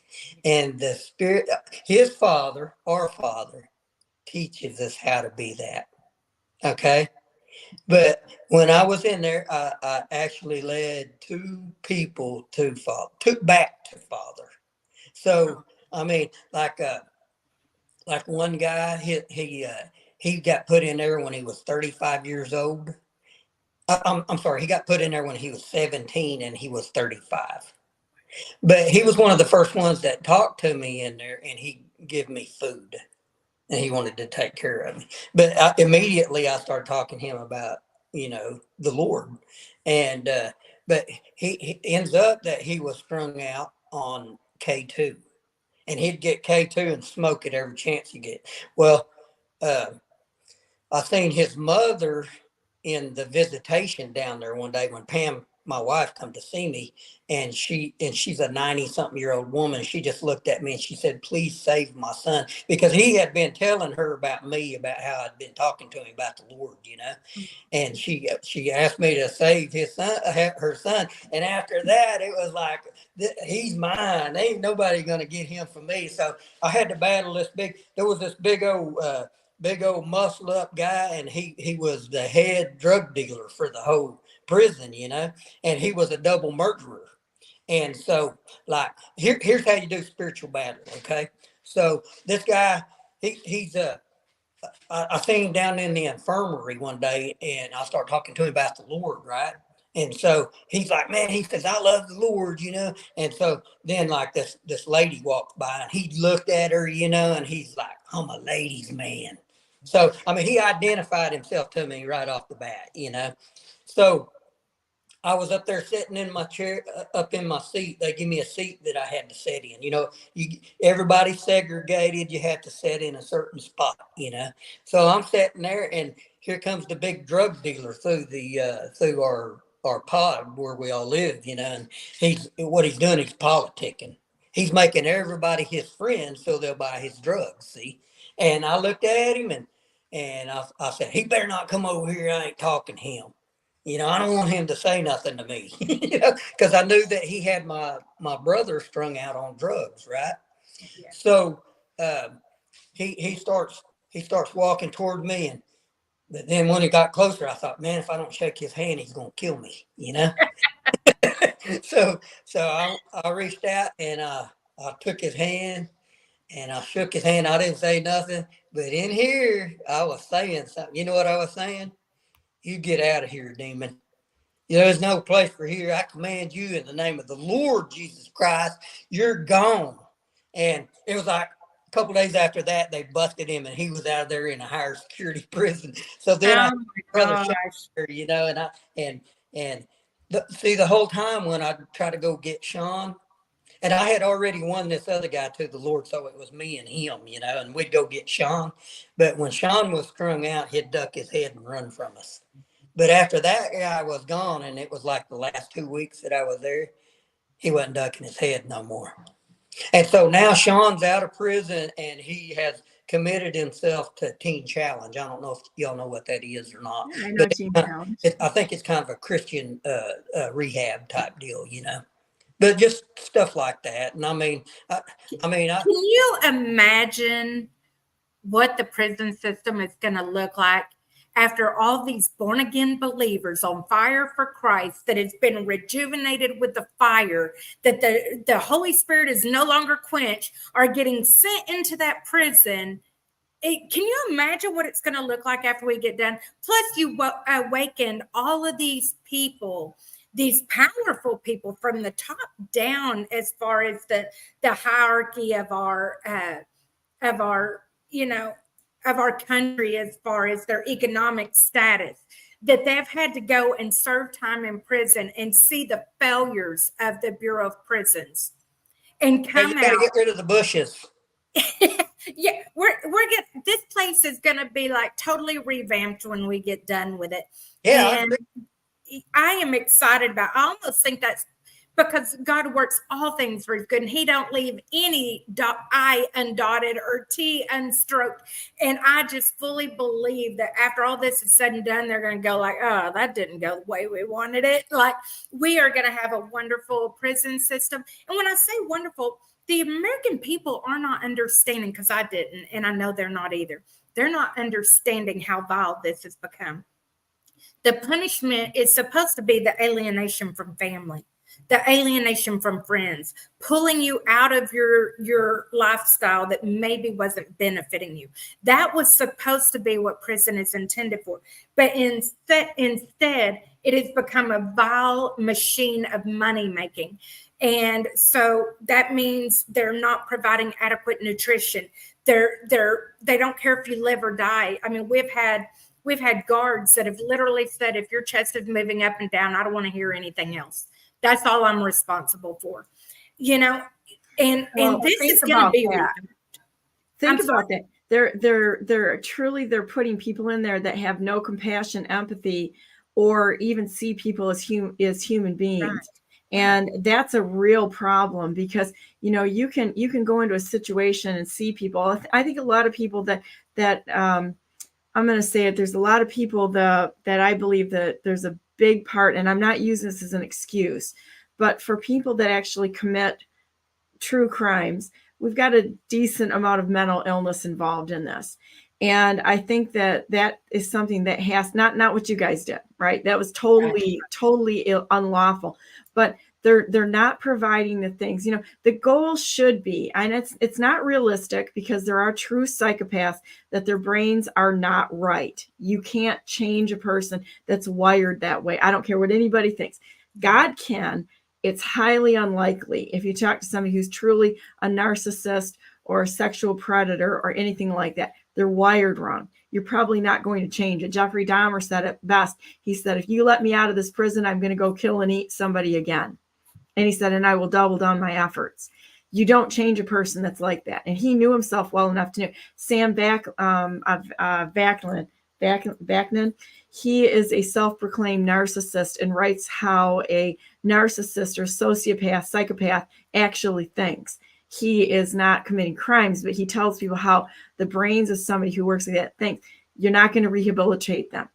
You can stop them from hurting people by boundaries, but also looking at that is you still have to not turn into what you hate by the people that go in there to serve, instead of going in there to do a job that is an unpleasant job. None of us deserve God's mercy. But if we go forward, we need to be acting in the correct form, no matter how people are around us. Did I say that? That's kind of convoluted way of saying it. And realize that, have realistic expectations to know that there are such things as psychopaths. They are not going to do the right thing. They will never do the right thing.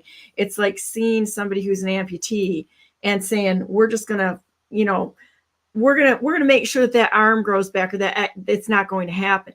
A person who's a true psychopath is not going to have the capacity to get past that.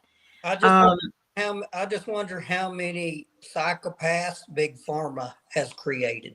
A lot. And that's my point, is that you've got people that are true psychopaths in the political realm. You've got people that are true psychopaths in corporations and such. I mean, these people, they're everywhere. All right. They're devoid of any empathy.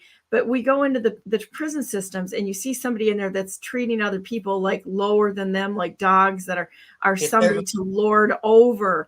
And that attitude has to be eradicated if they are in charge of anyone, whether it's politics, in a hospital, in a nursing home, in the prison system, where they're in charge of other human beings. That those people have to be devoid of those tendencies, because they will just use it to harm other people, because that's how they get their kicks. Mm-hmm. Yeah. There's been story after story of torture of January 6th defendants. Oh, I'm sure. Let me tell you about Christmas in prison. Okay. So they made this big, huge deal about this gift that everybody was going to get, right? So they locked us in our rooms for about 4 hours straight. And then they brought the gifts, right?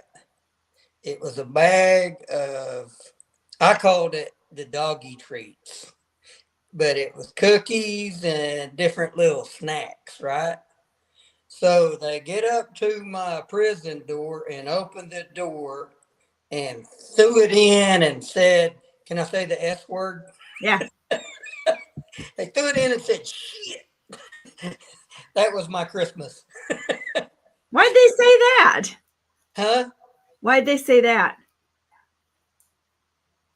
You were just talking about how these people are devoid of humanity. Yeah, I can answer that question. I know. I'm just saying it rhetorically. So they put this this mural up on the wall, and it was a fireplace, and they had all of these prisoners coming through there, taking pictures by this fireplace. Some of them had robes on and stuff, and they're like, "Man, this is home." And I'm like, "This is not your home, brother. This is not where you're supposed to be." But they train these people into being institutionalized, and it's institutionalization. It's what they do. They turn people in. The machine eats the people, and they become part of the machine. Yeah, I mean, really, it's. I mean, when the day that I was leaving prison to go to the halfway house, they led me through this little tiny little office, and it had some desks in it, and there was about 4 guards in there, and it was barely enough room to walk through. And I walked in there, and I put my hand on the desk to stabilize myself, and that guy reamed me out from one end of me to the other, telling me about how he would annihilate me. What do I think I'm doing touching his desk? I mean, so just trying to devalue you, and like you're stained, or nothing more than a bacteria to them, a virus. The jails were even worse. The county jails are worse than that. I mean, yes, there's everywhere. And the guards are in a lot of cases worse than the prisoners. Yes, I've heard that consistently, that it wasn't the prisoners, that even as this whole attack on the American people with the J6ers has been going on, the prisoners have heard what we have done, the truth of what's going on. They've actually embraced the January 6th defendants. They protect them. The bosses of the prison have even warned, you better not touch them, or you're going to deal with me. They have truly embraced the January 6th defendants. It is the guards that they have hired from Nigeria and told them that we're white supremacists and want them dead and things like that, that they then attack the prisoners. Because they're cowardly little pukes and they want to recruit minions to do their dirty work. Yeah. It's a pattern that keeps being repeated over and over and over again. It's okay. Justice is coming. It's not going to be forever. And that moment that settles into people's consciousness of what they're aware of, yes, it's going to be a problem when they really wake up and see, you know what? Guess what? You thought you could cheat justice. You thought you could mock God. God's not going to be mocked. No. And coming face to face with reality. I don't think President Trump's going to be mocked. I really believe that it's going to be payback time. It is, and I mean, I don't know everything. I don't know everything that he's going to do, but I hope that he does what the will of the people is. And I can't. I mean, Jalise, I really love you, and I appreciate your warrior spirit so much. You and Mark, I really do. And she's an angel. She's a freaking angel. That's what she is. Well, she is. But y'all, I'm so far from it. But I do. The Lord has blessed me with a vision. He has blessed me with being able to see way in the distance of what's going on. Exactly. And that's all it is. I mean, and the thing of it is, I'm on the hook already. So I have nothing to lose. So why would I not? This is where I get hurt, even amongst other January 6th defendants. Why would I not lay my life down for my brother? I'm already on the hook. It only makes sense to do this to protect you from getting on the hook. And you're already there. How you respond is not going to matter. The problem with the January 6th defendants, if I could just be so bold as to say it, we don't censor. It is that they truly believe in being obedient to tyrants, that it will help them. No, it's not. No, it's not going to help you in the least, because it's tyranny, and you cannot apply logic to tyranny. So to play the game with them and sit there and play patty cake is throwing your brothers under the bus. And I'm not talking about taking a plea deal or not. I could care less about that. I would like to see nobody do it, because it would have clogged the system 500 people ago. But it's about recognizing what a tyrant looks like and standing your ground, saying, my God is bigger than yours. And because I'm a born again believer and I know my Lord Jesus Christ, I know I have nothing to fear, not a single thing, but my position is a little bit different. My kids are grown. They're independent. Yes, I love my grandkids. It devastates me that I have one I've never even met because of the tyranny of this government. However, I'm already on the hook. Why would I then not stand and try to protect my brother and at least make life a little bit better? No, I can't run to every house and barricade their door to keep the FBI out of it. But what I can try to do is I can try to minister to them. I can try to keep them solid in their faith. I can try to keep their mind clear of doing hurtful things to themselves. I can try to provide money for them to stay in their homes. We have rescued about 8 homes out of foreclosure. And listen, APR gets very little money. American Patriot Relief, right now we're probably sitting on less than $1,000. But if we get a penny to our name, you can bet your buns we're going to hand it out to our J6ers that are trying to keep their children alive. Can you imagine what these kids are going to grow up thinking about our government and police because of what these tyrants are doing in their name? They're going to have a realistic view of what the world is, because everything's been infiltrated, and we need to do that. I mean, misplaced worship for any organization is a really bad thing, but there's enough of us that are going to point their parents out and their grandparents as heroes who had the guts to stand against the tyranny. And, you know, I wanted to talk about something that you just brought up that I think is something that kind of defines people who are spiritually mature is that we don't see this world as permanent. We see this as very, very, very temporary, and it doesn't bother us because the reality is that God can restore everything.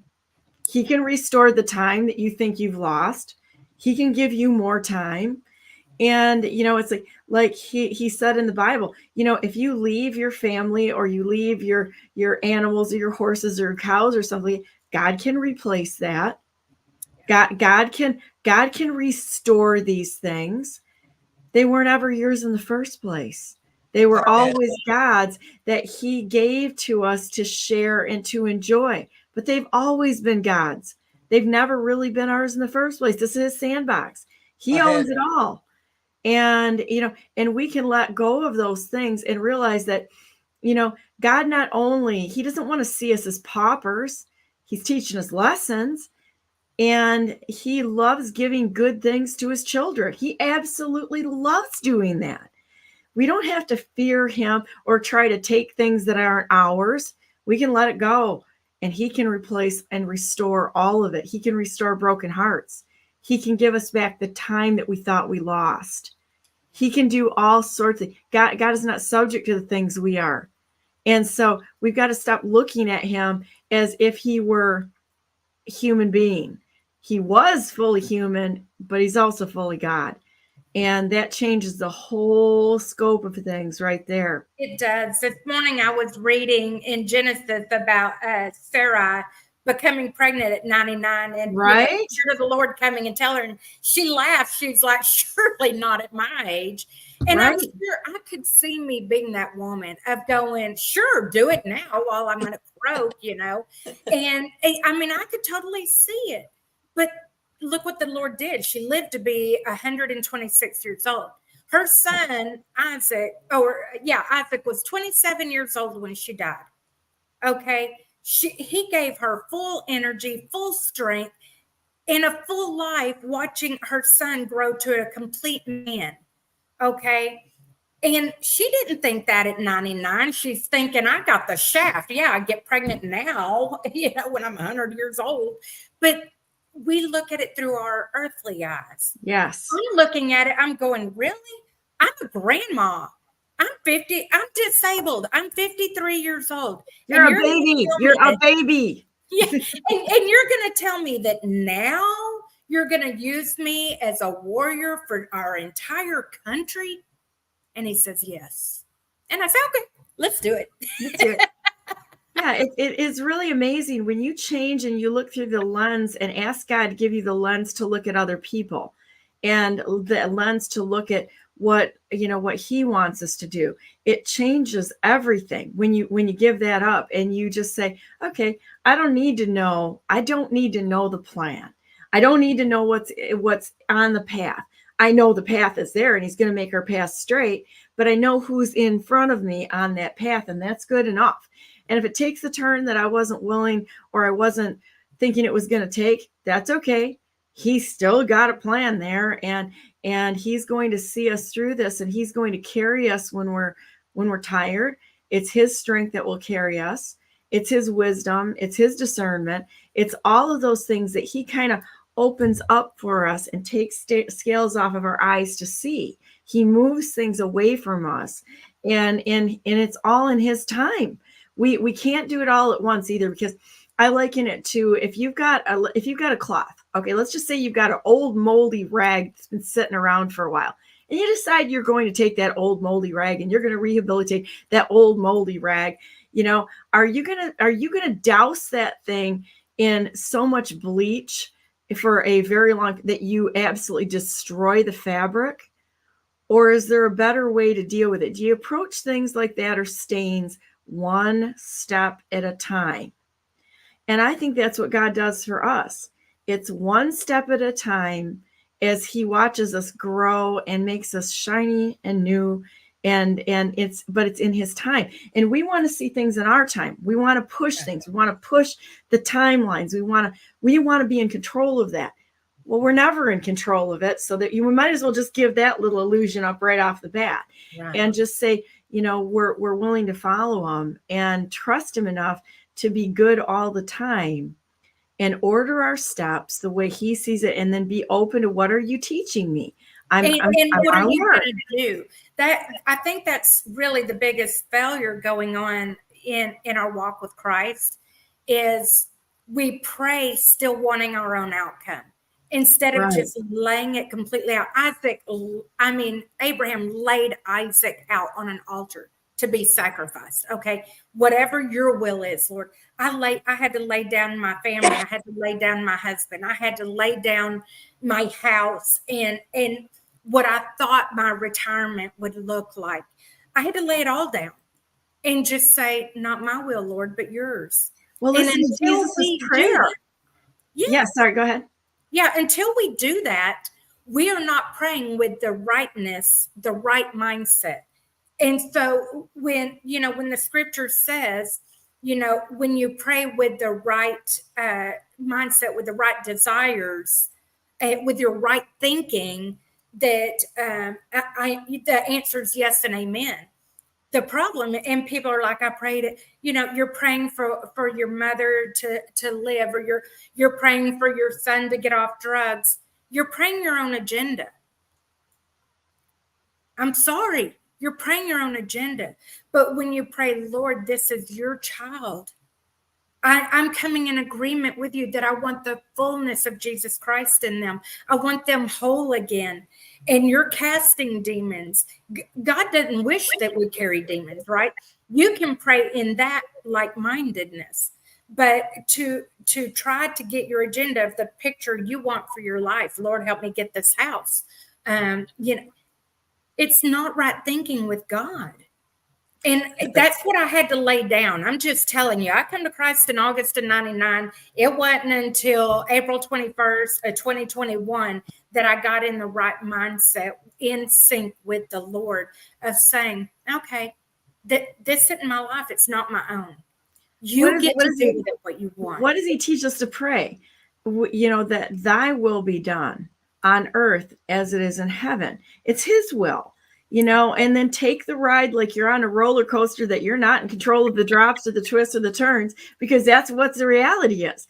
And that's okay. He'll there's going to be ups and downs. There's going to be things that we don't expect, and it's like, I've talked a little bit with you, but about being diagnosed with incurable cancer. You know what cures it? Don't go into the doctor. And, figure it out.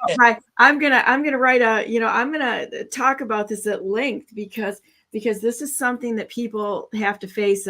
And when I tell you the story of how this came about and what was said to me, you would be absolutely shocked. And I've got to take this because I actually am taking calls from the hospital right now. I'll be right back.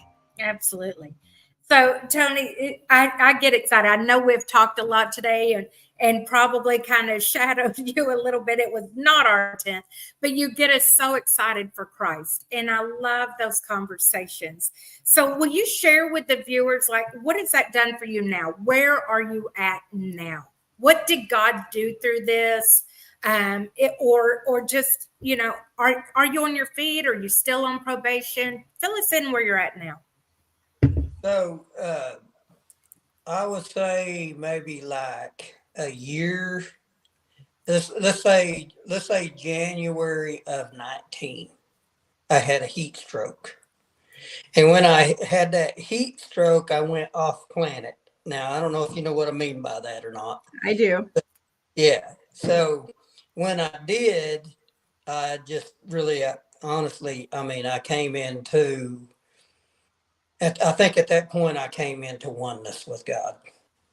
So, when I went to DC and I ended up at that window, I don't really operate in, bowing my head down and asking God somewhere in heaven, if he will show me which way to go.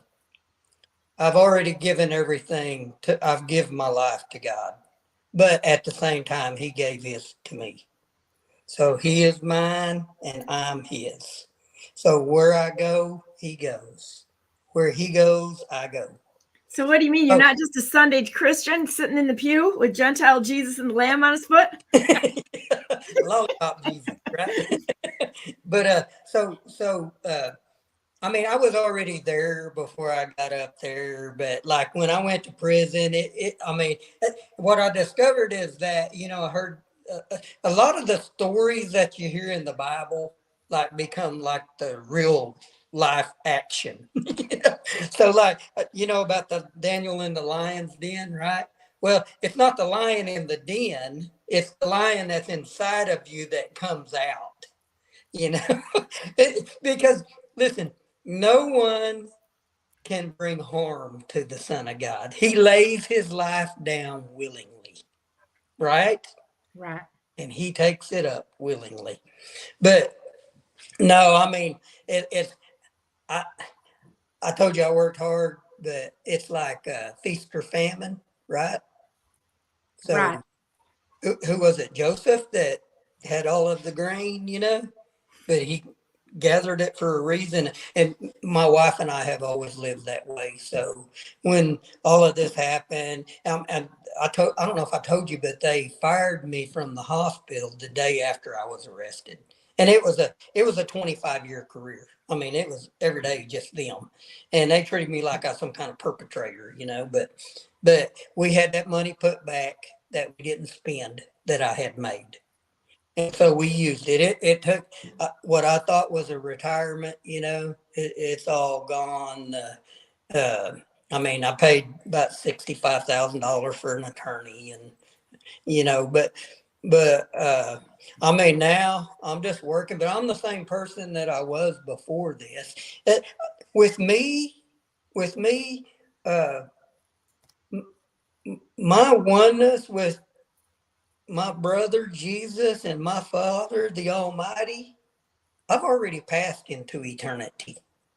I'm here right now, and I'm going to try to do everything that I can for humanity to wake them up to love. Well, I tell you what, I think what's going to happen here is that you lost your entire savings.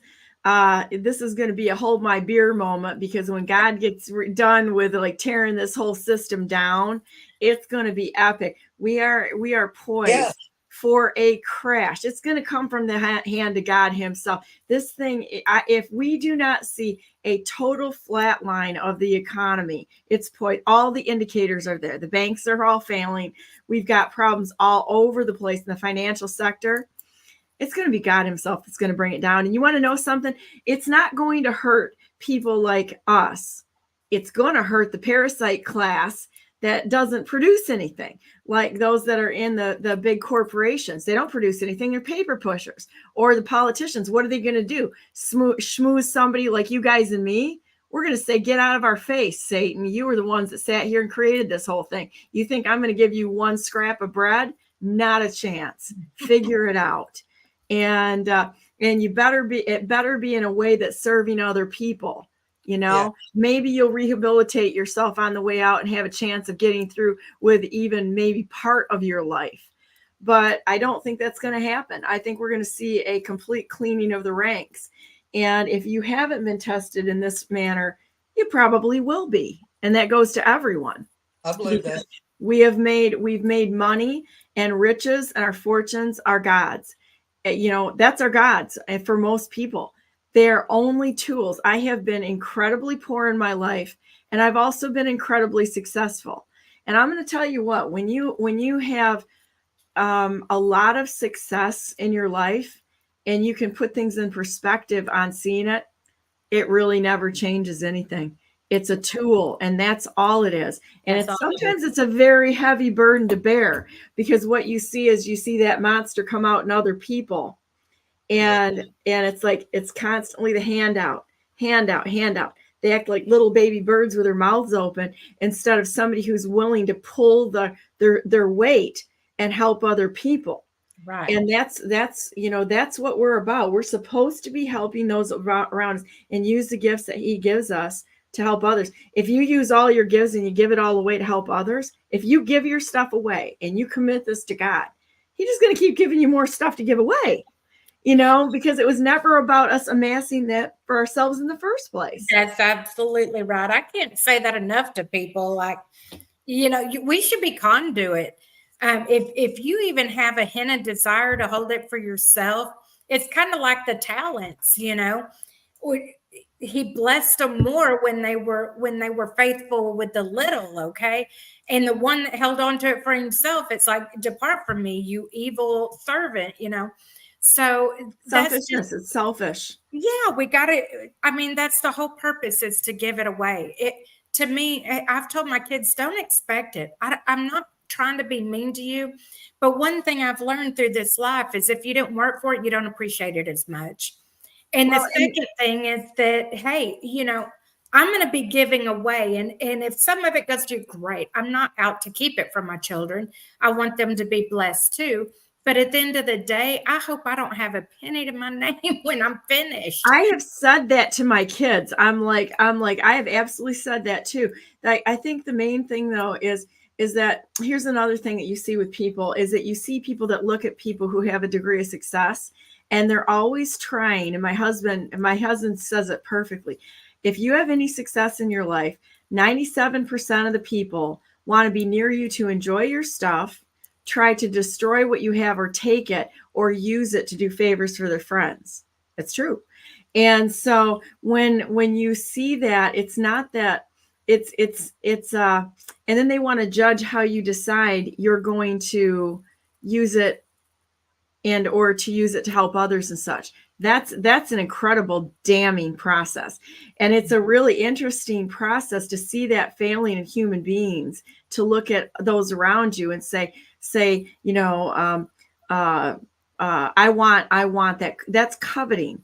And it's like, you know what, if we're all going to be honest with ourselves, coveting is a huge sin. It really is. People don't see it as such because it allows us to be lazy, to look at other people and judge them, to want what God gave to someone else, not us. And it takes our focus off of looking at other people and being there as a servant into what we can gain and hoard into our little dragon piles of treasure. You know, I don't know if you've ever read the Chronicles of Narnia. I read them to my kids when they were little multiple times before they could even read.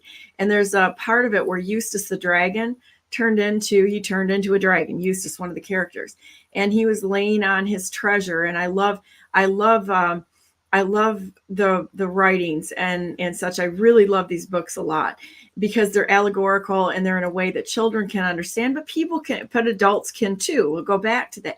And how the process of him realizing that the treasure that he coveted and sat on was nothing more than a lonely place to be, a place of great pain and agony, and he was ready to get rid of it. And it was tough because the only one that could get rid of that was Aslan himself, was Jesus himself, to take him away from that, peel the dragon scales off of him. And it was a painful process, very painful, and get back to being what God created us to be, which is brothers and sisters to take care of each other. The process is painful though. And a lot of times it's a lot more painful than people would realize when God really is doing a fundamental change to the way we look at the world. Or it's that getting rid of what we think we have to give us security. And the only thing that we can grab on is God Almighty and let the rest go away. It's going to go away anyway. We're all going to die. That's assured. That's assured right there. You think you're going to take one thing with you?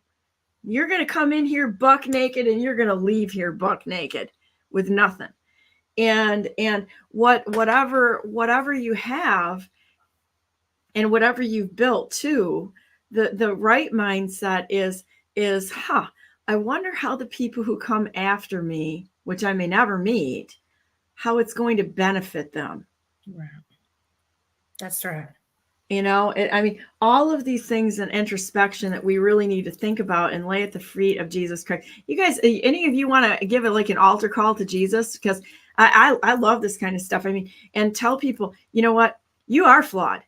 You know, we're all flawed. Look at humanity. In the name of God, look at humanity right now, what we've got. Have you seen anybody perfect? I haven't. I have not seen one person here that's perfect, because we are fallen. And it's only by the blood of Jesus Christ, by accepting the gift of his imparted righteousness that he gives to us as a gift.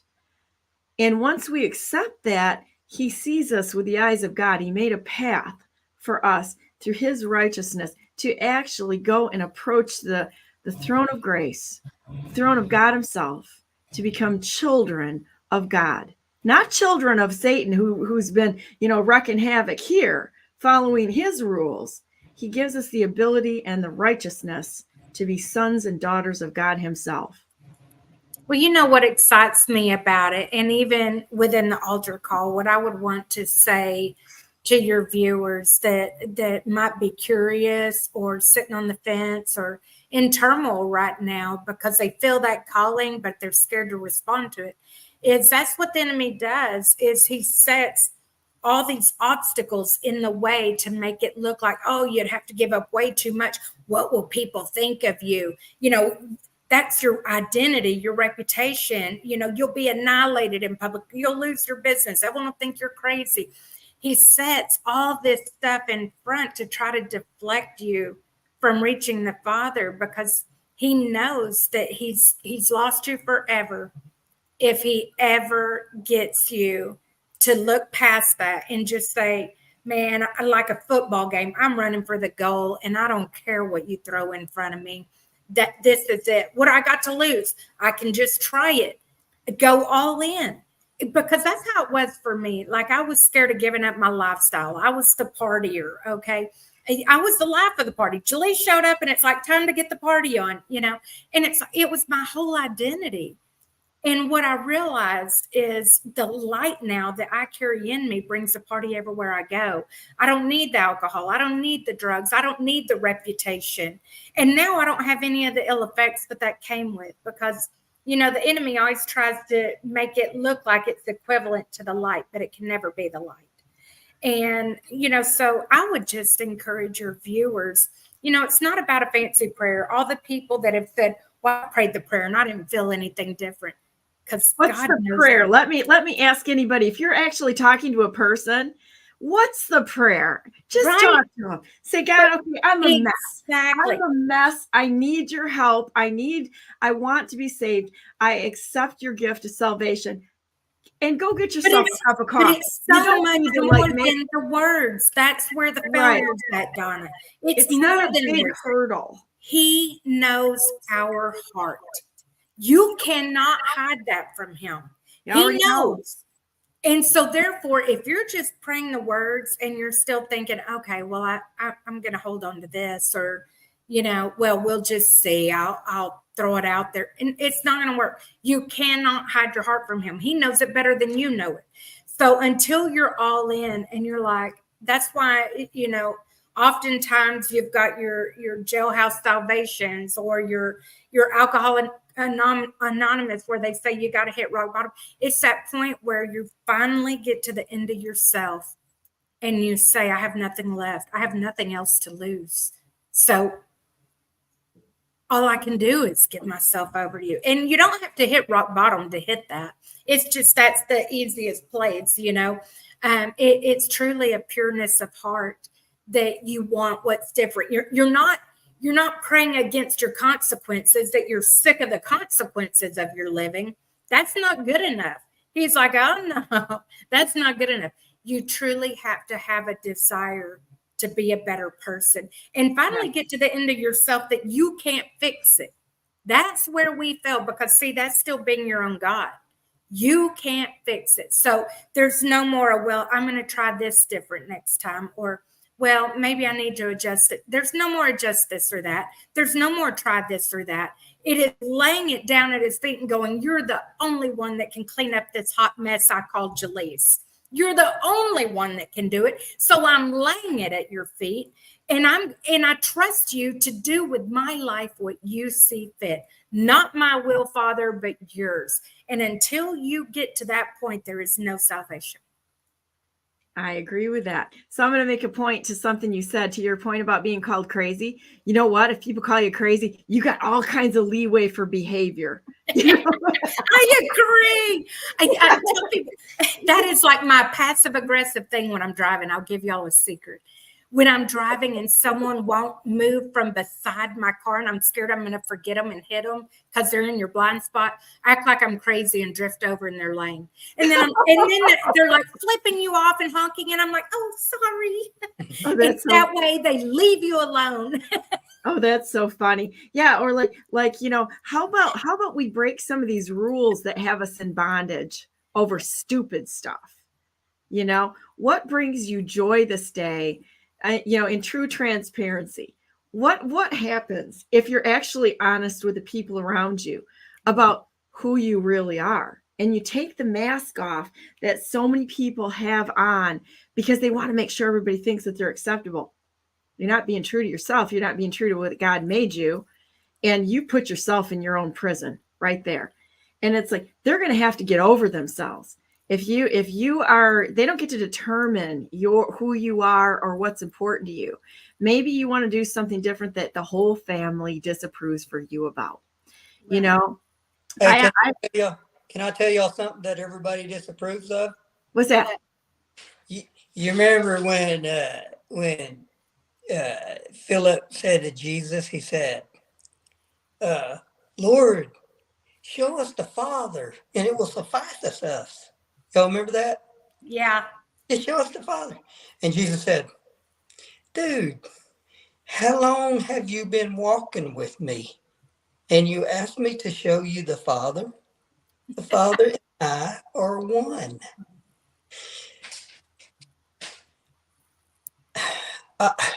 This prayer is for my brothers and sisters in Christ, that they would become that they would realize that it's not flesh. God is not flesh and bone, but spirit. You see,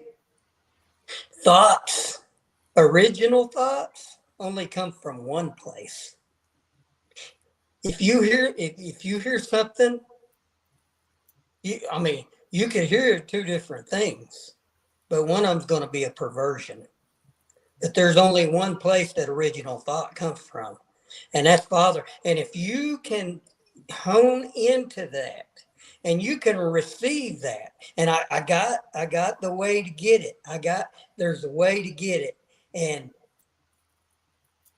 for my brothers and sisters in Christ, this is what it is. I pray that you would ask for the mind of Christ. Now, when you get this, it's the ability to bring every thought under subjection to Father. Yep. Okay? Right. And then you do as he does. You walk as he walks. And then you take dominion over this planet. You're right. That's a prayer for my brothers and sisters, that you would do it. And it's all you have to do is ask for it. Well, and this is a great way to end. Jalise, could you say the prayer for us today again? And you've taken the heat off of me some, because I usually say the prayer. So this is kind of a fun thing for me to sit back and have you pray. So let's say a prayer, and then I got to get on my day, because I had a big surprise. One of those calls was my mom. She couldn't even talk yesterday, and she just called. And I was like, she's kind of miserable right now, but she actually called, and I was like, okay, this is unexpected outcome. I didn't know whether she was going to live actually through the night last night. She was that bad yesterday, and the doctors even said as much. So that was kind of a shock that she called. No. And well, I'm going to count that as a praise, and that's what we'll start with. There we go. Okay. Heavenly Father, we come before you praising your name, praising that you were glorified through Donna's mom. Father, we continue to lift her up for healing. And we just praise you for every minute that Donna gets with her earthly mom, that she could enjoy that time with her and watch her be healed through this. Father, I thank you for Tony. I thank you for the platform you've now given him to speak your words for your name's sake. And I pray for all the American people that, Father, that you would bless them, that they would turn their eyes toward you, that they would go beyond turning their eyes toward you, that they would turn their hearts toward you, repent of wrongdoing, and truly lay their lives at your feet and say, you'll do a better job with it. I give it to you. Whatever will you have for my life, Father, let it be in your name's sake so that you can be glorified. Father, thank you for this time together. Thank you for the people that have had ears to hear. I pray for some victory stories to come to us, however we receive them, that your kingdom just got expanded today. May you be glorified in every step that we take, in every moment of joy and in every moment of pain. May you be glorified. All this we ask in your name. Amen. Dear Heavenly Father, please let your favor rest mightily upon Jalise and Tony today, that we are always walking with you in your will, that that you would give them a voice that's expanded and to reach out to more people, and that in all things you are glorified, that we would do the good works that you have set aside for us to do, and that we would listen to you, that we would have the mind of Christ, and that you would bless every single person out there with the knowledge of your presence, and especially the prison guards today. I feel really led to pray for the people that are in the prisons as guards, that you would absolutely send them a wonderful call to look up to you that they weren't expecting. In the name of Jesus Christ, we pray. Amen. Amen. There you go. So, all right, boys and girls, here we go to ding, ding, ding, ding, ding, BrandenburgForGovernor.com, because I am the best non-conceder who has ever not conceded in the history of the United States of America. And I want to have a discussion with the rightful president of the United States, the greatest president in history of the United States, President Donald J. Trump. And the crowd goes crazy. So that's we're gonna keep punching forward, guys, and I can't wait to show you my lawsuit that's gonna be filed. This is gonna be so I'm excited about that. I also want to remind the viewers that if the Lord has led your heart in giving to these January 6th defendants, Mark and I do not take any of the funds of American Patriot Relief. We're all volunteer. It does all get administered back out to the January 6th defendants. That may look like buying marketing materials, so please don't condemn me when I have to buy marketing materials to go to events. But anyway, please donate. Please become a monthly donor. Even $5 a month really does help out. And may God be glorified. Y'all have a blessed day. AmericanPatriotRelief.org. Okay, there you go. So here we go. Heart hands. God bless you all. God bless all those whom you love. And God bless America. Make it a great day. It starts here, here, and here. And if you don't have a good example, be one. Tag. You're it. Stay on the line, and I'm going to end this and we'll talk for a few minutes. Sorry. I wish you guys could all hear this. It's always fun. So, but we will see you tomorrow. And it's going to be Brittany